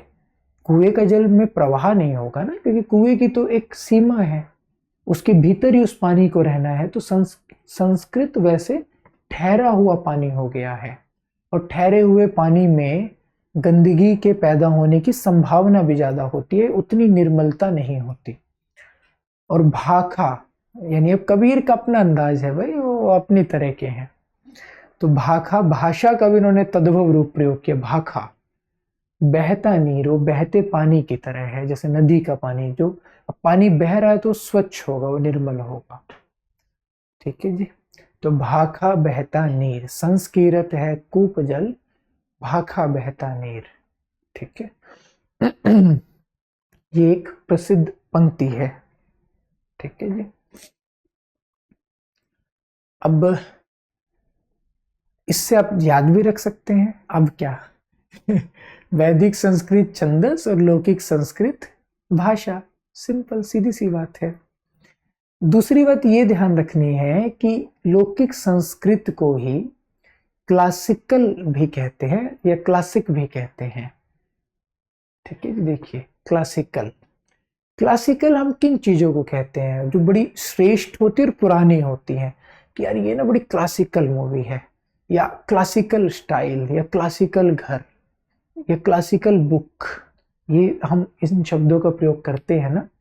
तो पुरानी है लौकिक संस्कृत, और हम जैसे वेदों और उपनिषदों को तो हम लोग नहीं पढ़ते, लेकिन रामायण महाभारत या कालिदास, इनके नाम तो हम सुनते रहते हैं और मानते हैं कि वे बड़े उत्कृष्ट रचनाकार रहे हैं, जो उस दौर में रचना की थी, और आज भी जिनकी रचना के चर्चे हैं, आज भी जो मानक है, आज भी जो मील के पत्थर की तरह है, जो प्रतिमान है। तो इसलिए क्लासिकल भी इसको कहते हैं, लौकिक संस्कृत को। तो आगे पाणिनि प्राकृत अपभ्रंश के बारे में हमने चर्चा कर ही ली। अब एक बात और ध्यान रखनी है, जो कि इतनी महत्वपूर्ण तो नहीं है जितनी महत्वपूर्ण बातें इनका क्रम, इनका समय, और इनको क्या क्या कहा गया, और इनमें किस किस की रचना हुई, ये है। इतनी महत्वपूर्ण वो बात नहीं है, लेकिन कुछ ठीक नहीं है, क्योंकि पाठ्यक्रम में उन्होंने लगा रखा है कि वो कभी हो सकता है पूछ लें। वो महत्वपूर्ण बात क्या है कि जब चीजें आजाद होती हैं, मुक्त होती हैं, तब आप ये नहीं कर सकते कि आपने थोड़ा सा मुक्त कर दिया और फिर उसको बांध दिया। क्योंकि एक बार जब शेर की जीभ खून का स्वाद चख लेती है ना, फिर आप उसको शिकार करने से रोक नहीं सकते। तो एक बार जब आजादी समझ में आ जाती है, तो फिर वो आगे बढ़ती ही है, उसको कम करना बहुत मुश्किल होता है। तो जब वैदिक संस्कृत के छंदीय ढांचे या उसके बंधनों से भाषा मुक्त हुई, तो फिर भाषा मुक्त होती ही चली गई। और ये देखा गया कि हर नई भाषा के साथ उसके अपने भी कई सारे रूप विकसित हो जा रहे हैं उसी दौर में। जैसे आज हिंदी के कितने सारे अलग अलग रूप हैं। जो हरियाणा के लोग हैं वो हरियाणवी बोलते हैं, वो हिंदी का ही एक रूप है। जो राजस्थान के लोग हैं राजस्थानी बोलते हैं, वो भी हिंदी का एक रूप है। अब राजस्थानी के भीतर भी कितने रूप हैं। जयपुर की तरफ के जयपुरी राजस्थानी बोलते हैं, मारवाड़ इलाके के मारवाड़ी, ऊपर जो उत्तर राजस्थान है मेवाती, और नीचे जो दक्षिणी राजस्थान और इंदौर वगैरह है वहां मालवी बोलते हैं। फिर अवध क्षेत्र के अवधि वो भी हिंदी का रूप है, ब्रज क्षेत्र के ब्रज वो भी हिंदी का रूप है, कानपुर इटावा इस क्षेत्र के कन्नौजी वो भी हिंदी का रूप है। जो झांसी, जालौन, हमीरपुर, ललितपुर ये जो इलाका है यहाँ बुंदेलखंडी बोली जाती है, वो भी हिंदी का एक रूप है। या फिर बिहार में जो पूर्णिया है या उसके आसपास के जो इलाके हैं जिसे मिथिलांचल कहते हैं वहाँ मैथिली बोली जाती है। या आरा, उत्तर प्रदेश मतलब बिहार में आरा वगैरह, छपरा, आरा ये सब। और उत्तर प्रदेश की बात करें तो गोरखपुर, कुशीनगर, महाराजगंज, बलिया, बनारस, यहाँ भोजपुरी बोली जाती है। और पटना और उसके आसपास के क्षेत्रों में मगही बोली जाती है। उसी तरह जो बघेल वाला हिस्सा है वहाँ बघेली बोली जाती है, छत्तीसगढ़ में छत्तीसगढ़ी। ये सब हिंदी के अलग अलग रूप है। तो देखिए एक ही भाषा के कितने रूप प्रचलित हो गए, जिन्हें हम बोलियां कहते हैं। बोली क्या है? किसी भाषा का स्थानीय रूप ही तो बोली कहलाता है, एकदम लोकल रूप। तो ये देखा गया कि वैदिक संस्कृत में एक तरह की भाषा थी, उसके बाद जब आगे आगे भाषाएं आई तो उनके कई सारे रूप भी प्रयोग में आने लगे और इन रूपों की संख्या लगातार बढ़ती गई। सबसे पहले लौकिक संस्कृत के 3 रूप आ गए, 3 क्षेत्रीय बोलियां विकसित होगी। 3 क्षेत्रीय रूप कह लीजिए तब भी वही बात है, बोली ही। कौन कौन से 3 रूप है? पश्चिमोत्तरी, मध्य देशी और पूर्वी। अब ये दिशाओं के आधार पर नामकरण किया गया। क्यों दिशाओं के आधार पर किया गया? तो पूर्व की ओर की, जिसमें बिहार आ जाता है पूर्व में, जिसमें असम आ जाता है, जिसमें बंगाल आ जाता है, उड़ीसा आ जाता है, पूर्व दिशा होगी। मैंने कहा था ना, अगर आपको भाषा को अच्छे से समझना है तो आपके दिमाग में भारत का मानचित्र होना चाहिए। तो अगर भारत का मानचित्र देखते हैं और दिशाओं को समझते हैं, फिर इस बात पर दोबारा आएंगे।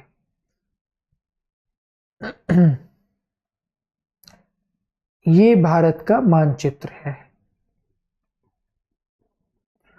अब आप लोगों ने एक चीज लिखी हुई जरूर देखी होगी कि जब भी हम मानचित्र देखते हैं तो हमें बताया जाता है कि ऊपर उत्तर दिशा है,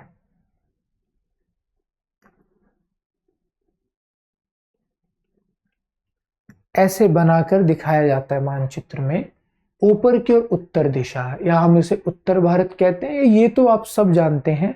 इसे हम दक्षिण भारत कहते हैं, तमिलनाडु, केरल, कर्नाटक, आंध्र प्रदेश, तेलंगाना। तो यानी नीचे क्या हो गया? दक्षिण।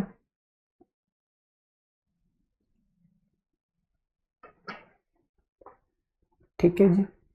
अब आप लोगों को वैसे तो पता ही होगा कि अगर एक भी दिशा पता होती है तो हम सारी दिशाएं पता कर सकते हैं, केवल एक दिशा हमें पता हो चारों में से।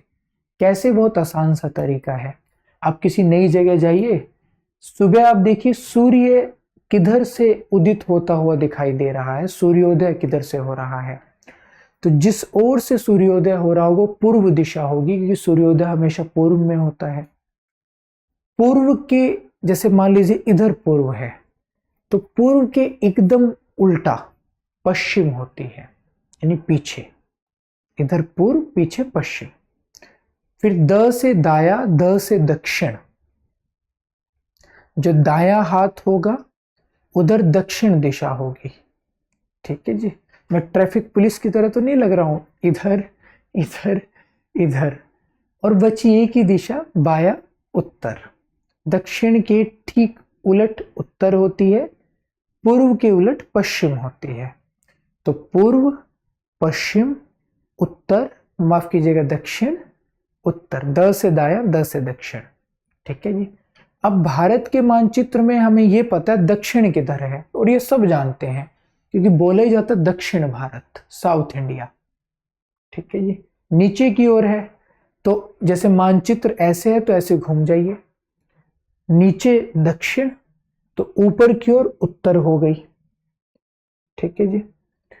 अब जब ये दक्षिण और ये ऐसे उत्तर होगी, ठीक है जी, तो फिर पूर्व किधर होगी, इधर, और पश्चिम इधर, ठीक है जी। दक्षिण, उत्तर, इधर पूर्व होगी और इधर पश्चिम। इसका भी एक आसान तरीका बताता हूं। हम क्या कहते हैं, नॉर्थ ईस्ट। जो असम, अरुणाचल प्रदेश, नागालैंड, मिजोरम, इन राज्यों के लिए हम किस शब्द का प्रयोग करते हैं, नॉर्थ ईस्ट। तो आपको केवल ये दो शब्द याद रखने हैं कि भाई नीचे के राज्यों के लिए हम दक्षिण भारत का प्रयोग करते हैं, ऊपर के राज्यों के लिए, इधर के राज्यों के लिए हम नॉर्थ ईस्ट का प्रयोग करते हैं, ठीक है जी।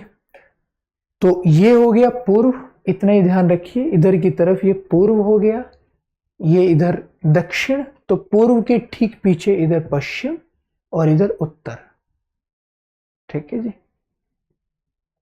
तो देखिए, द से दक्षिण, उत्तर, पूर्व, पीछे पश्चिम। तो ये मैं लिख देता हूं, लीजिए, इधर पूर्व और इधर पश्चिम। तो उत्तर, दक्षिण, पूर्व और पश्चिम, ठीक है जी। अब दक्षिण भारत में तो वहां की अपनी भाषाएं थी, तमिल थी उस दौर में भी, पुरानी भाषा है तमिल, बहुत कहते हैं संस्कृत जितनी ही पुरानी है। अब बचे कौन कौन से स्थान, एक तो पूर्व का स्थान बच गया, तो इसलिए एक रूप क्या बना, पूर्वी, ठीक है जी, एक रूप बना पूर्वी रूप। दूसरा रूप क्या बना, पश्चिमोत्तरी, यानी पश्चिम और उत्तर दोनों से मिलकर। और तीसरा मध्य देशीय, ये जो बड़ा हिस्सा है इसको मध्य देश कहते हैं, भीतर का, इसलिए देखिए मध्य प्रदेश भी नाम दिया गया, ठीक है जी, मध्य देश, ये पूरा हिस्सा, ठीक। अब हम दोबारा चलते हैं उसी सूची पर।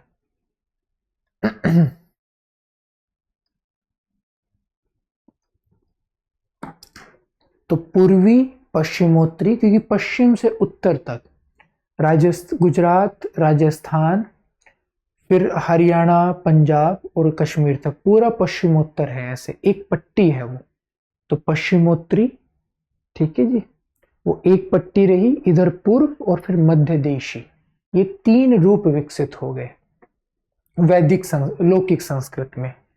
फिर पाली में एक रूप और बढ़ गया, दक्षिणी, यानी उधर तक प्रसार होने लगा, क्योंकि बौद्ध धर्म आ गया तो प्रसार नीचे तक भी हुआ, तो एक रूप और आ गया, दक्षिणी। बुद्ध तो दक्षिण में बहुत प्रभाव रहा ही, मतलब पूरे दक्षिण पे रहा हो ऐसा नहीं, लेकिन दक्षिण में भी तो प्रभाव रहा।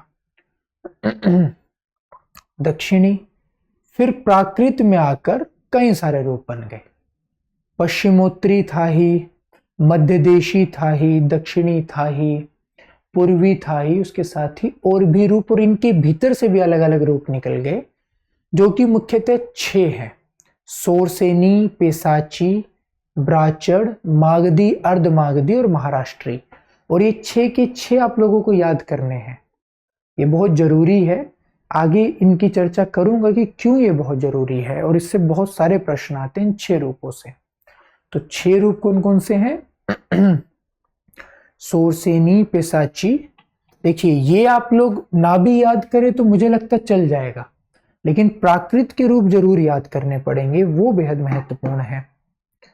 तो सोरसेनी, पेशाची, ब्राचड़, मागधी, अर्धमागधी और महाराष्ट्रीय प्रमुख, लीजिए मैंने ये हाईलाइट भी कर दिए, ठीक है जी, इसी वजह से कि ये ध्यान रहे कि ये बेहद महत्वपूर्ण है कि ये 6 रूप प्राकृत में आकर बने, धीरे धीरे बढ़े। देखिए वैदिक में, वैदिक में एक ही था स्पष्ट, लौकिक में 3 हो गए, पाली में 4 हो गए, और फिर प्राकृत में आकर कई रूप हो गए, और फिर यही रूप आगे अपभ्रंश में भी मिलते हैं, ठीक है जी।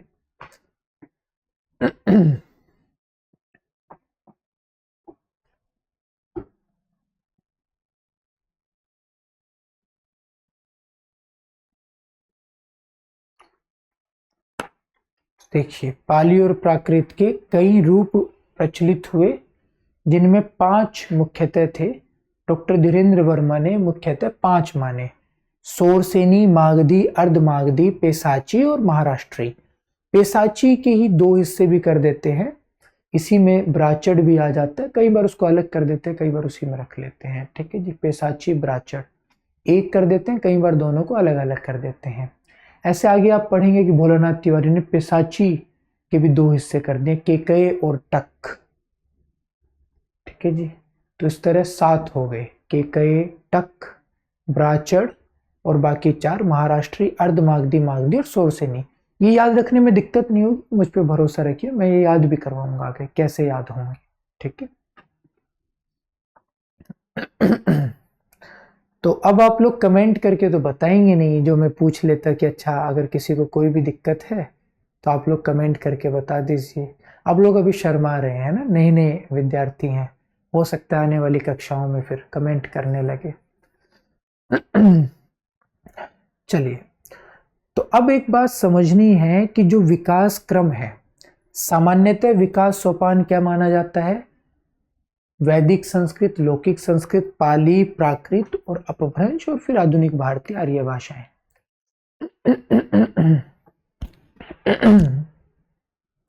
लेकिन भोलानाथ तिवारी इस विकास सोपान को नहीं मानते। माफ कीजिए, कामता प्रसाद गुरु इस विकास सोपान को नहीं मानते। कामता प्रसाद गुरु ने अलग विकास सोपान बताया है। अब देखिए, मैंने कभी असिस्टेंट प्रोफेसर की किसी परीक्षा में कामता प्रसाद गुरु के विकास सोपान से अभी तक प्रश्न तो नहीं देखा, प्रश्न तो इसी से आता है, लेकिन नेट की परीक्षा में जरूर पिछले 2-3 वर्ष से वो कामता प्रसाद गुरु के विकास सोपान से प्रश्न पूछना शुरू कर चुके हैं। तो मुझे कई दफा ये लगता है कि जो चीज नेट की परीक्षा में होने लगती है वो धीरे धीरे असिस्टेंट प्रोफेसर की परीक्षाओं में भी आने लगती है, क्योंकि वो थोड़ा मतलब अनियमित होती हैं। असिस्टेंट प्रोफेसर की परीक्षाएं नेट की नियमित होती है, इसलिए उसमें जल्दी परिवर्तन होता है। और फिर मैंने महसूस किया कि देखा देखी असिस्टेंट प्रोफेसर में भी वो परिवर्तन आने लगते हैं। तो इसलिए मुझे लगता है कि हमें वो भी पढ़ लेना चाहिए। बाकी वो आप लोगों की इच्छा पर निर्भर करेगा कि आप उसे याद करें या ना करें। मेरी सलाह ये है कि आप लोग उसे याद कर लेना, क्योंकि कामता प्रसाद गुरु बेहद महत्वपूर्ण चिंतक है, और बेहद महत्वपूर्ण मतलब बेहद ही महत्वपूर्ण चिंतक। तो ये संभावना हमेशा रहती है कि उन्होंने जो कहा उससे प्रश्न आ सकता है, और बहुत फर्क नहीं है, थोड़ा सा फर्क है। पहली नजर में आपको लगेगा कि तो पता नहीं क्या कह दिया उन्होंने, लेकिन जब उसको थोड़ा व्याख्यायित करके हम बात करेंगे तब समझ में आएगा कि अरे यार ये तो सामान्य बात है, इसमें ऐसा कुछ कामता प्रसाद गुरु ने नहीं कहा जो कि बहुत मुश्किल हो। ये कामता प्रसाद गुरु का विकास सोपान है। कामता प्रसाद गुरु मानते हैं कि एक प्राचीन संस्कृत थी, प्राचीन संस्कृत जिसको हम वैदिक संस्कृत कहते हैं, कि सबसे प्राचीन भाषा जो कि हमें ज्ञात है क्योंकि हमें वेद मिलते हैं, और वेदों की भाषा वैदिक संस्कृत या प्राचीन संस्कृत है, इसलिए हम कह देते हैं कि भाई ये हमारे द्वारा ज्ञात सबसे पुरानी भाषा है। तो ये बात सभी मानते हैं, कामता प्रसाद गुरु भी मानते हैं कि सबसे पहले प्राचीन या वैदिक संस्कृत थी। अब कामता प्रसाद गुरु एक बहुत मजबूत तर्क देते हैं, और वो मजबूत तर्क क्या है कि ठीक है, हमें उस दौर में ये नहीं पता था कि और भी कोई भाषा है या नहीं, हमें उसका प्रमाण भी नहीं मिलता, लेकिन ये समझना बहुत आसान नहीं है कि वैदिक संस्कृत के बाद सीधे लौकिक संस्कृत आई हो केवल, ये मुश्किल है। वैदिक संस्कृत का एक तो थोड़ा सरल रूप आया होगा, एक लोक में भी तो कोई भाषा होगी। आम लोग इतनी क्लिष्ट भाषा बोलते हो, इतनी नियमबद्ध भाषा बोलते हो, ये बात गले से उतरती नहीं है। आम लोग तो आज नहीं बोलते, जब शिक्षित लोगों की संख्या इतनी बढ़ गई है, उस दौर में तो क्या बोलते होंगे। तो कामता प्रसाद गुरु कहते हैं कि मुझे ये लगता है कि उस समय संस्कृत के साथ साथ एक और भाषा रही होगी, प्राकृत, क्योंकि वैसे सामान्यतः मानते हैं कि प्राकृत संस्कृत के बाद आती है, ये कह रहे हैं कि भाई साथ में होगी, और इसलिए बोस बोस है, साब साब है, क्योंकि बड़ा मजबूत तर्क है ना कामता प्रसाद गुरु का, यूं ही इतना सम्मान नहीं है उनका। क्योंकि भाई बात तो सही है, इतनी मुश्किल भाषा ही एकमात्र भाषा रही हो उस बात की संभावना बहुत कम है। इसलिए कामता प्रसाद गुरु ने कहा कि हमें प्रमाण, क्योंकि वैदिक संस्कृत के समय नहीं मिलते, इसलिए हम ये नहीं कह सकते कि वैदिक संस्कृत के समानांतर भी प्राकृत रही हो, हालांकि रही होगी, लेकिन हम कह नहीं सकते। और ये संभावना तो है, लेकिन हम तो प्रमाण के आधार पर बात करेंगे। लेकिन सौभाग्य से लौकिक संस्कृत के दौर में हमें प्राकृत के प्रमाण मिलने लगते हैं। कैसे प्रमाण मिलते हैं? कालिदास या जो अन्य प्रसिद्ध रचनाकार हैं लौकिक संस्कृत के, उनकी रचनाओं में बहुत से ऐसे प्रसंग हैं जहां स्त्रियां और तथाकथित दलित ऐसी भाषा का प्रयोग करते हुए दिखाए गए जो कि संस्कृत नहीं है बल्कि प्राकृत है, यानी उस दौर में वो भाषा थी। इस आधार पर कामता प्रसाद गुरु कहते हैं कि हमें प्राचीन संस्कृत के बाद एक साथ दो भाषाओं की स्थिति को स्वीकार करना होगा, लौकिक संस्कृत और उसके साथ साथ प्राकृत। तो पहले वैदिक संस्कृत, फिर लौकिक और प्राकृत दोनों एक साथ। और प्राकृत को वो पहली प्राकृत कह देते हैं, जबकि सामान्यतः प्राकृत को दूसरी प्राकृत कहा गया था, क्योंकि प्राकृत की 3 अवस्थाएं मानी गई थी। पहली अवस्था पाली, दूसरी प्राकृत और तीसरी अवस्था अपभ्रंश। लेकिन कामता प्रसाद गुरु प्राकृत को पहली प्राकृत कहते हैं। ठीक है जी। फिर आगे कहते हैं कि आगे पाली आती है जो दूसरी प्राकृत है, यानी प्राकृत के क्रम में शिफ्ट कर दिया उन्होंने। ठीक। प्राचीन संस्कृत, लौकिक संस्कृत और पहली प्राकृत, फिर दूसरी प्राकृत या पाली। ठीक। अब पाली के समय में 6 रूप हो गए थे। धीरेन्द्र वर्मा मुख्यतः 5 मानते हैं, लेकिन वैसे तो 6 रूप हो गए थे पाली के। कौन कौन से 6 रूप हुए थे? सोरसेनी, मागधी, अर्धमागधी, पेशाची, ब्राचड़ और महाराष्ट्री। ठीक है जी। अब ब्राचड़ की चर्चा या उन रूपों की चर्चा कामता प्रसाद गुरु ने नहीं की जिनसे हिंदी का कोई रूप ना निकला हो। तो ये अभी थोड़ा सा मुश्किल लगेगा आपको, क्योंकि आपको यही नहीं पता कि इनमें से किससे कौन सी भाषा निकली है। तो वो चर्चा हम करेंगे आगे। ठीक है, फिलहाल केवल ये मान लीजिए कि 6 रूप हो गए, जिनमें धीरेन्द्र वर्मा मुख्यतः 5 को मानते हैं, ब्राचड़ की बात नहीं करते। सब कुछ लिखा हुआ है और याद मैं करवा दूंगा आप लोगों को, बस थोड़ा समय दीजिए, थोड़ा विश्वास कीजिए। ठीक है जी। तो 3 रूप सोरसेनी, अर्धमागधी और मागधी, तो ये पाली के ही 3 रूप हैं। फिर उसकी पाली के बाद कौन सी आएगी? अपभ्रंश। तो अपभ्रंश के 2 रूप, उनके बाद कौन सी आएगी? हिंदी। बस। तो इन्होंने कुछ नहीं किया, इन्होंने बस एक ही बात की कि जो पूरा सामान्य क्रम था, वैदिक, लौकिक, पहली प्राकृत, दूसरी प्राकृत, तीसरी प्राकृत और हिंदी, वो सारा क्रम ज्यों का त्यों है। एक तो इन्होंने व्याख्यायित करके लिखा, दूसरा पहली और दूसरी प्राकृत की स्थिति में परिवर्तन कर दिया। पहले पाली की बजाय इन्होंने प्राकृत को माना, जबकि बाकी विद्वान क्या मान रहे थे? पहले पाली फिर प्राकृत। ये प्राकृत को उठाकर यहां ले गए, बाकी सारा क्रम वही है। इसे मैं एक बार आप लोगों को लिख कर बताता हूं, तब शायद बात ज्यादा आसानी से समझ में आएगी।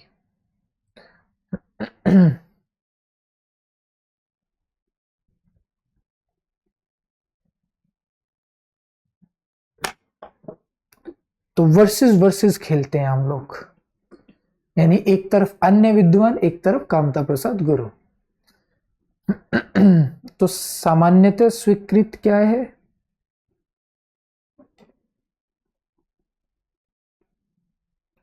सामान्यतः स्वीकृत विकास सोपान क्या है?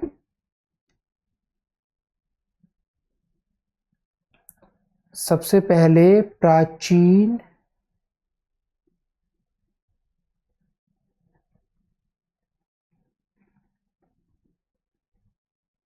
या वैदिक संस्कृत,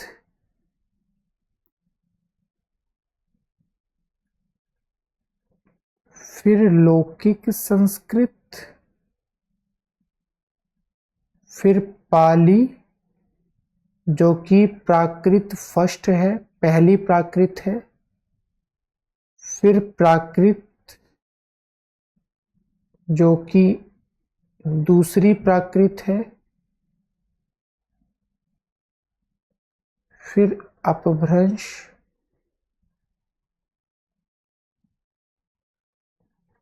जो कि तीसरी प्राकृत है, और फिर आधुनिक भारतीय आर्य भाषाएं।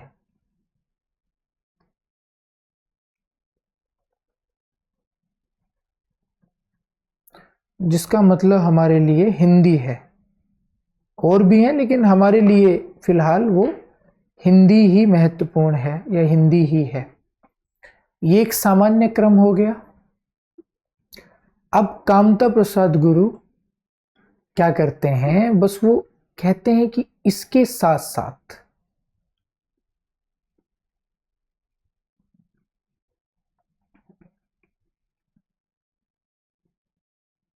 कहते हैं कि इसमें दिक्कत नहीं है, ये एकदम ठीक है, ये एकदम ठीक है, पर इसके साथ साथ इसके पैरेलल, पैरेलल यानी समानांतर, इसके साथ कौन सी आएगी, प्राकृत।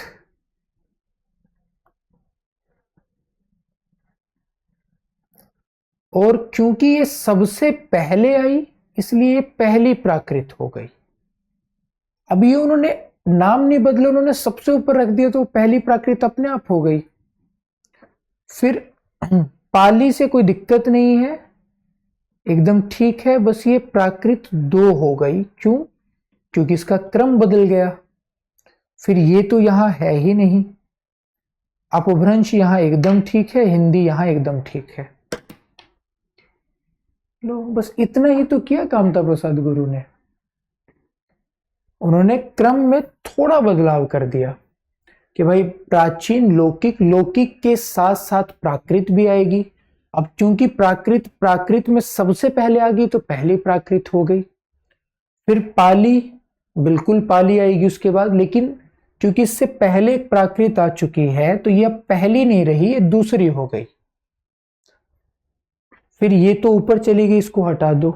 फिर अपभ्रंश यानी रहेगी ही तीसरी प्राकृत।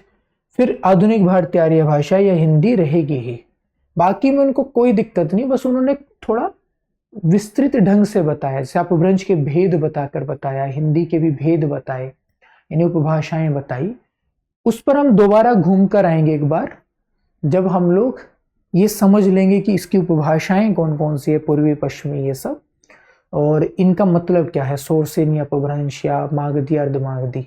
तब एक बार फिर, या मैं नहीं भी आऊंगा तब भी आपको जरूरत नहीं पड़ेगी, तब आप आसानी से समझ जाएंगे क्यों कामता प्रसाद गुरु सारे भेदों की बजाय विशेष तौर पर 3 या 2 भेदों की ही चर्चा कर रहे हैं। बाकी ये उनका विकास सोपान है। ठीक है जी। ये जो पीडीएफ आप लोगों को आएगी उसमें ये नहीं होगा, क्योंकि तो मैंने अभी समझाने के लिए बना दिया ना। अगर आपको ये बनाना है तो आप लोग इसे नोट कर लीजिएगा। मैं साइड में इसीलिए हुआ हूं एक तरफ, क्या वीडियो रोककर नोट कर सकते हैं। ठीक है। बाकी देखिए, यहां मैंने लिखा हुआ भी है कि ये सामान्य मत है और ये कामता प्रसाद गुरु का मत है कि पहली प्राकृत, दूसरी प्राकृत, तीसरी प्राकृत।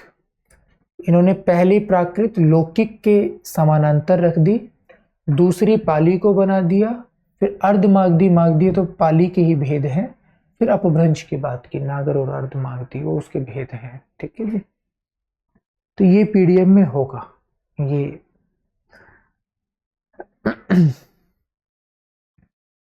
अब तक हमने जो पढ़ा उसके साथ मैंने हमारी जो किताब है नेट जेआरएफ की, उसकी पीडीएफ भी जोड़ दी है। ठीक है। ये पीडीएफ में से वैसे आप लोगों को कुछ पढ़ने की जरूरत है नहीं, क्योंकि वो इससे प्रश्न पूछते नहीं है। अब तक तो उन्होंने नहीं पूछा भाई, मैं ये तो नहीं कहूंगा कि पूछ ही नहीं सकते, पूछ बिल्कुल सकते, लेकिन अब तक नहीं पूछा, तो इसलिए इसका तो बहुत दबाव ना ही लिया जाए तो कोई दिक्कत नहीं है। बाकी इसमें से ये पहले वाली सूची पर तो हम लोग बात कर ही चुके हैं, ये वही है समय और प्राचीन मध्य आधुनिक। फिर प्राचीन भारतीय आर्य भाषाओं के बारे में है कि इन्हें दो हिस्सों में बांटा जाता है, वैदिक और लौकिक, ये चर्चा हम कर चुके हैं। फिर वैदिक को वैदिकी, वैदिक छंदस, छांदस प्राचीन संस्कृत के नाम से भी जाना जाता है, ये भी हम बात कर चुके हैं। फिर वैदिक साहित्य कौन कौन सा है? संहिता, संहिता यानी जो 4 वेद हैं उन्हें संहिताएं कहते हैं। ऋग्वेद, यजुर्वेद, सामवेद, अथर्ववेद। तो ये ऋग संहिता, यजु संहिता, साम संहिता और अथर्व संहिता, ठीक है। जो इसमें ऋग संहिता सबसे ज्यादा महत्वपूर्ण, सबसे प्राचीन है। फिर ब्राह्मण और उपनिषद ग्रंथ, ठीक है जी। तो अब ये आपको याद करने की जरूरत नहीं है कि कितने उपनिषद है, 108, कौन कौन से प्रमुख हैं, ये याद करने की जरूरत नहीं है। बस ये ध्यान रहे कि संहिता या वेद, ब्राह्मण ग्रंथ और उपनिषद ग्रंथ वेद साहित्य का हिस्सा है और ये वैदिक संस्कृत में रचे गए थे। नीचे अब उसकी विशेषताएं बताई गई कि वैदिक में वेद, वेदांग, आरण्यक आदि लिखे गए, ठीक है जी। वैदिक भाषा में कुल 52 ध्वनियां मानी गई, 13 स्वर, 39 व्यंजन, जिसमें 3 लिंग, 3 वचन और 8 कारक होते हैं। हरदेव बाहरी ने वैदिक स्वरों की संख्या 14 मानी। अब ये नेट के लिए तो जरूरी होता है, लेकिन ये आप लोगों की परीक्षा के लिए ज्यादा है, आपको ये पढ़ने की जरूरत, मतलब याद करने की जरूरत नहीं है। वैसे पढ़ लीजिएगा, कभी अगर भूले भटके कोई प्रश्न आ जाए तो आप उसके लिए तैयार रहें। बाकी छोड़ना चाहें तो छोड़ सकते हैं। आगे लौकिक, इसके 3 रूप बन गए, पश्चिमोत्तरी, मध्यवर्ती, पूर्वीय, चर्चा हमने कर ली। लौकिक संस्कृत, अच्छा मतलब वैदिक के 3 रूप बने, जिसमें से पश्चिमोत्तरी पर आधारित है लौकिक।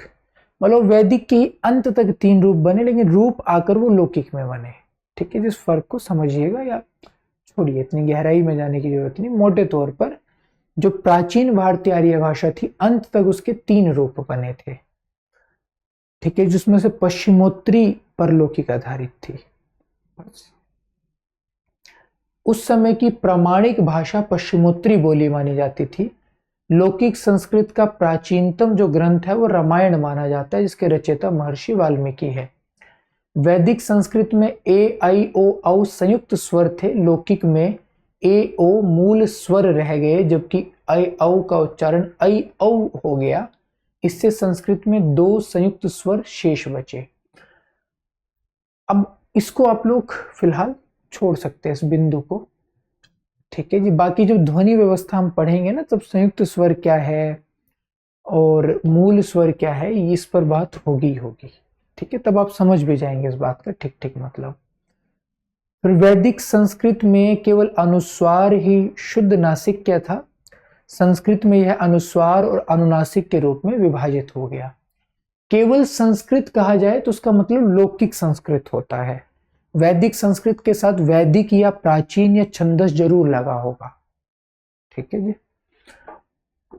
तो इसलिए जब आगे तत्सम तद्भव आप लोगों को पढ़ने नहीं है, लेकिन जब भी कोई भी शिक्षक तत्सम तद्भव पढ़ाता है तो बताता है जहां भी जिस भी शब्द पर अनुनासिक लगा हो, यानी चंद्र बिंदु, तो मान लीजिए कि वो तद्भव शब्द होगा, क्योंकि जो तत्सम शब्द कौन से हैं, जो संस्कृत से सीधे आ गए हैं।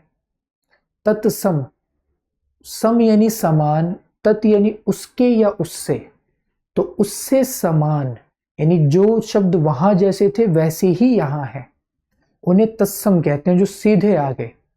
तो तत्सम में चंद्र बिंदु नहीं होता, क्योंकि वैदिक संस्कृत में चंद्र बिंदु यानी अनुनासिक था ही नहीं, ठीक है जी।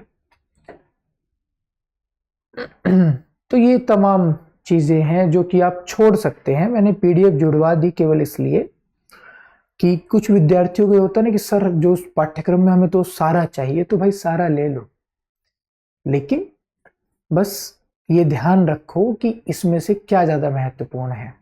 और जिनको एकदम क्रक्स ही चाहिए, टू द पॉइंट ही चाहिए, उनके लिए वो ये छोड़ सकते हैं। फिर मैं ये डिस्क्लेमर के साथ ये बात कह देता हूं कि मैं दावा नहीं कर रहा हूं इससे आएगा नहीं, क्योंकि ये दावा तो सिर्फ आयोग कर सकता है, क्योंकि वही प्रश्न पत्र को तय करेगा, बाकी कोई व्यक्ति ये दावा नहीं कर सकता। पूछने को कुछ भी पूछ सकते हैं, पर सामान्यतः इस तरह के प्रश्न नहीं पूछे जाते। इस आधार पर मैं अपनी बात रख रहा हूं। तो ये मध्यकालीन भारतीय आर्य भाषाएं हो गई। प्राकृत के भेद क्या क्या माने, ये आपको बिल्कुल याद करने की जरूरत नहीं है। प्राकृत के भेद, पागल हो जाएंगे ये याद करने में, इतने सारे भेद हैं। ठीक है जी। अब चुलिका पिशाची को डंडी ने भूत भाषा कहा, ये सब आपसे नहीं पूछते हैं। अब हमें बात करनी है जो अपभ्रंश की अंतिम अवस्था है, माफ कीजिएगा, जो प्राकृत की अंतिम अवस्था है अपभ्रंश, उसके बारे में। लेकिन मतलब मेरा मन है नहीं ज्यादा इस बारे में बात करने का, भ्रंश के बारे में अभी। क्यों नहीं मन है? क्योंकि अपभ्रंश पर थोड़ी सी विस्तृत बात होगी। अभी हमारे पास फिलहाल उतना वक्त बचा नहीं है। लगभग 1 घंटे 50 मिनट की कक्षा हो चुकी है, और मुझे ये साफ तौर पर बताया गया है कि आपको 2 घंटे की कक्षाएं लेनी है, जो कि ठीक भी है। क्योंकि कभी कभी क्या होता है ना, पढ़ाते पढ़ाते पढ़ाता चला जाता हूँ और फिर विद्यार्थियों को थोड़ी दिक्कत होती है कि सर कक्षा लंबी जा रही है। कभी कहते नहीं बेचारे, हमारा देश वो देश है ना जहाँ शिक्षकों का इतना सम्मान है कि हम अमूमन उन्हें कुछ भी मोड़ कर या बहुत एकदम ऐसा जो थोड़ा भी बुरा लग सकता है ऐसा कहने से बचते हैं। तो इसलिए कभी कहते नहीं, लेकिन ये बात खुद भी समझ में आती है कि भाई इस तरह की जानकारियों को कितनी देर तक दिमाग स्वीकार कर सकता है, तो उसकी एक सीमा है। तो इसलिए 2 घंटे अब मैं एकदम दिमाग में रखता हूँ कि 2 घंटे से आगे नहीं बढ़ना है। तो अगर ऐसा कोई टॉपिक हो जो मुझे लग रहा होता है कि लंबा चला जाएगा 2 घंटे से ज़्यादा का, तो अमूमन उससे बचते हैं। लेकिन थोड़ी सी बात कर लेते हैं, अभी 5-6 मिनट तो कम से कम कर ही लेते हैं, है ना। इस पर तो आप लोगों की भी सहमति बनी जाएगी, या मेरे लिए बना लीजिए। इतना आग्रह तो मैं कर सकता हूँ। दूसरी कक्षा का शिक्षक हो गया हूँ अब, एक तो हो चुकी है, दूसरी भी होने वाली है। तो अपभ्रंश मध्यकालीन भारतीय आर्य भाषा यानी प्राकृत की तीसरी या अंतिम अवस्था कही जाती है। अब एक विवाद छिड़ा विद्वानों के बीच कि क्या अपभ्रंश से सीधे, और ये बात यहां लिखी हुई नहीं मिलेगी तो टुकुर टुकुर इधर मत ताकिएगा, जो मैं कह रहा हूं उस पर ध्यान दीजिएगा, ठीक है जी। कि अपभ्रंश से क्या सीधे आधुनिक भारतीय आर्य भाषाओं का जन्म हो गया, या बीच में कोई और भाषा या कोई संक्रमण का दौर या कोई भाषिक स्थिति भी थी। तो कुछ विद्वान ऐसे थे जिन्होंने कहा कि हाँ, अपभ्रंश और आधुनिक भारतीय आर्य भाषाओं, चाहे उसमें हिंदी हो या अन्य है, इनके बीच में एक ऐसी भाषिक स्थिति रही जो कि संक्रमण के दौर से पैदा हुई थी। संक्रमण किसे कहते हैं? ट्रांजिशन, हम कहते हैं ट्रांजिशनल पीरियड या ट्रांजिशन पीरियड। इसका मतलब क्या होता है? संक्रमण का समय क्या होता है? जब कोई चीज पूरी तरह से खत्म नहीं हुई होती है और दूसरी चीज पूरी तरह से स्थापित नहीं हुई होती है, यानी जब 2 चीजें एक वक्त में एक ही स्थान पर हैं और पहली जा रही है पर पूरी तरह गई नहीं है, दूसरी आ रही है पर पूरी तरह आई नहीं है, तो इस गड्ढमड्ढ स्थिति को, यानी एक जा रही है पर अभी तक जा नहीं पाई, उसके कुछ चिन्ह, उसके कुछ अवशेष बचे हुए हैं, और दूसरी आ रही है पर अभी पूरी तरह स्थापित नहीं हुई है, धीरे धीरे आ रही है, तो इस अवस्था को संक्रमण कहते हैं, ट्रांजिशन कहते हैं। ठीक है जी।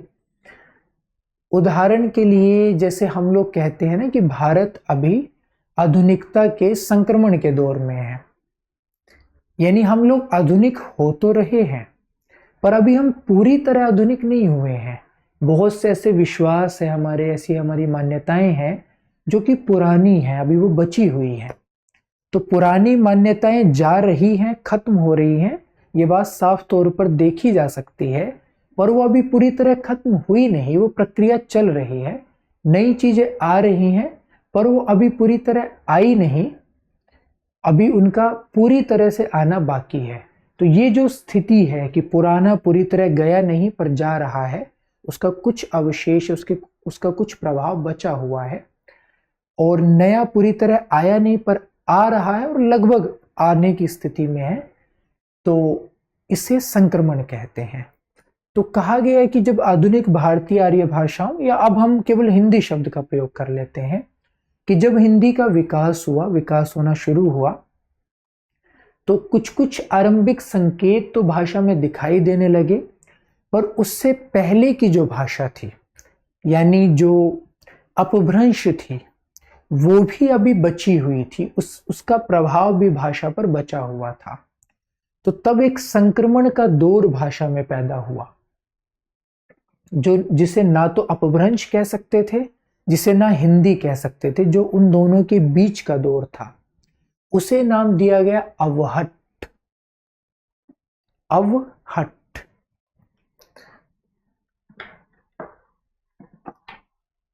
तो ये किस तरह की भाषा का दौर था?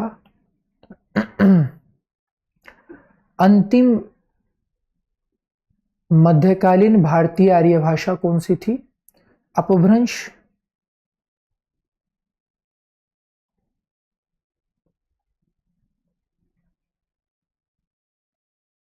और आधुनिक भारतीय आर्य भाषा कौन सी उभर रही थी? हिंदी। और एक दौर था इनके बीच में जो कि संक्रमण का दौर था, ये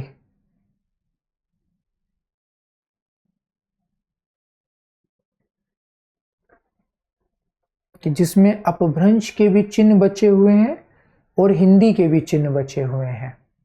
ठीक है जी। इसे क्या नाम दिया गया?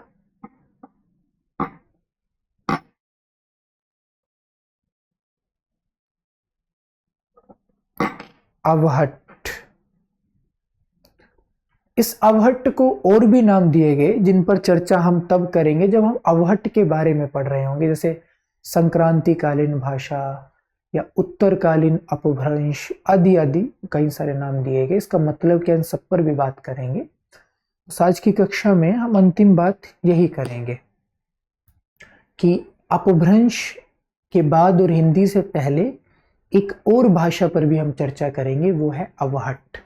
तो कल की कक्षा में हम पहले अपभ्रंश पर बात करेंगे, फिर अवहट्ट पर बात करेंगे, उसके बाद जो आधुनिक भारतीय आर्य भाषाएं हैं उनके वर्गीकरण पर बात करेंगे, फिर हमारा ये टॉपिक पूरा हो जाएगा।